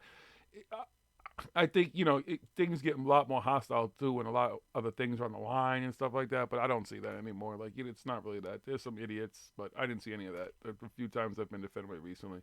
In the past 3 years is when I started going back to Fenway. So, no, you'd be cool, brother.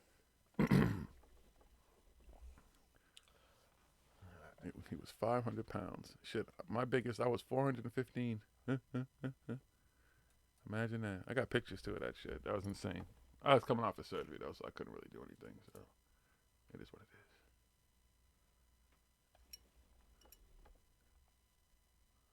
is. So you tipped well. That's awesome. Oh, the heyday of wrestling. Yeah, wrestling's still kind of cool every now and then I catch it, but it's just not my thing. I don't have time to invest in actually watching it and understanding who everybody is and up and coming and shit. Some female wrestlers now, which are cool too. There's much more of them. So I remember the Jumping Bomb. Was it the Jumping Bomb Angels? See? I think that that's. You remember them? The two Japanese chicks and shit, and they just did this crazy fucking shit around the fucking ring. Fucking yeah, shit, they were insane. Yep. Yep. Them chicks were insane. It was like because Japanese wrestling. If you ever watch Japanese wrestling, that shit is cool and fun. They have some insane fucking matches. But every now and then, again, I catch up that shit when I'm hanging out with Buddy Greenberg because he's a huge wrestling fan. He's just been working really hard. That's why he hasn't been around. He's just got a lot, different schedule right now. So, you know what I mean? What do we think of Eli? He's not Brady. Nobody's. Come on, you cannot really. You really can't ask us a question about any other quarterback ever. Like you just can't. And I get. Don't get me wrong, James Harrison. I know Eli. Listen, I give Eli respect. He did what he did twice, but overall, I mean, come on, our organization. You can't ask us about a coach, a coach or owner or a fucking quarterback. You just can't. You can't. There's no arguments there. You already know. You have, even as a a Yankees fan, whatever you are, a fucking Giants or a Jets fan, you have to recognize that. Absolutely. Wow, aging Adonis. Wow, yeah, wow. That's awesome, Genocide. That's why if you missed the show, you can catch us on replay. Or you could be, one of those people in there, like, have a little earpiece in your ear. And see, at least you wouldn't be yelling about anything. I'm just fucking with you. Enjoy, though. That's going to be insane, I'm sure, and fun. The Seahawks game. I don't know, maybe...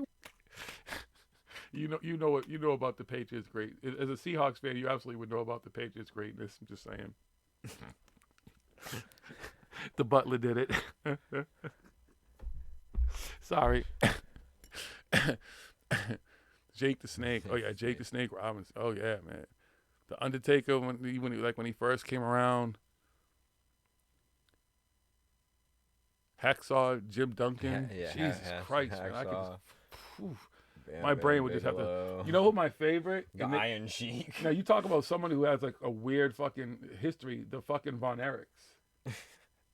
The Von Erichs. If you know anything about the Von Erichs and shit, that is the fucking craziest fucking family of wrestling. I've seen some of that, Michael Adams. Some of the shit went on in fucking wrestling and shit. I know some of the stuff and heard some of the stories over the years and stuff because I used to watch wrestling a lot. My uncle was a big, huge wrestling fan. Dude, what's his name? The fucking actor that's the fucking... We were just talking... Arquette. What the fuck is his name? David Arquette. That dude, man. That motherfucker. He's the fucking dark side of wrestling. Shit, that motherfucker doesn't give a fuck. Wow, nobody else knows the Von Erichs but me and him? Oh, yeah, yes, the family. Yeah, the Von Erichs and shit. They were my favorite wrestlers, and them motherfuckers just started dying and shit. Like, what the fuck? Like, what happened? Like, where No, if you watch the Dark Side of Wrestling, it shows like wrestling in fucking Mexico and fucking Cuba and shit like that, and fucking wrestlers actually dying and fucking all kinds of crazy shit happening. Wow, the Von Erichs versus Freebird. Wrestlers Wow, freaking we're out because old. they're on fucking steroids and shit. Maybe I have to watch that one day. All kinds of crazy shit. It's on, Absolutely, it's on James fucking, Harrison. Absolutely. It's on Vice, and I forget what else. I think it might be on something else. You can watch it somewhere else. I don't I'm sure know. it's on something I got. We were watching a couple episodes one time. I've only seen a few, but. Folks, see how uncooler heads prevail. That's all. I'm not gonna let this shit blow up to The something more than it is. Wow. I'm taking this fucking. There's some young people might be in here like, what the fuck are they talking about? John Cena? No. The Rock. Can you smell what the Rock's cooking? No. Bruiser, Brody, Rip, Bushwick. Wow. Oh, the good old days. Nah, it just is what it is. Still have time for it. One day, I'll watch a little wrestling again. Oh, well, it's getting that time of year where I'll end up seeing some again because I usually see Buddy Greenberg more around. Yeah, isn't that the new wrestling thing, AEW? There's some new fucking wrestling thing getting started now again. Trying to fucking be competition to... Did you say so? Supposed to be. They had a competition football league that lasted for like a season. They have another one. Oh, yeah, there's another one coming. There's another one, yeah.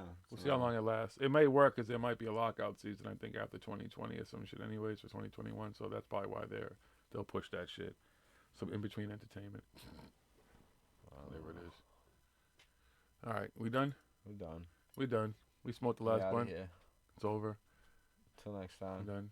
It's next time. Tell a friend, Peace be and a love. friend. Peace and love to We love you everybody. all. Just remember, listen to the whole conversation as you should so you understand where we're with all this and where we are now. It's all good. Everyone knows where to find us. Peace and love. We out. Peace.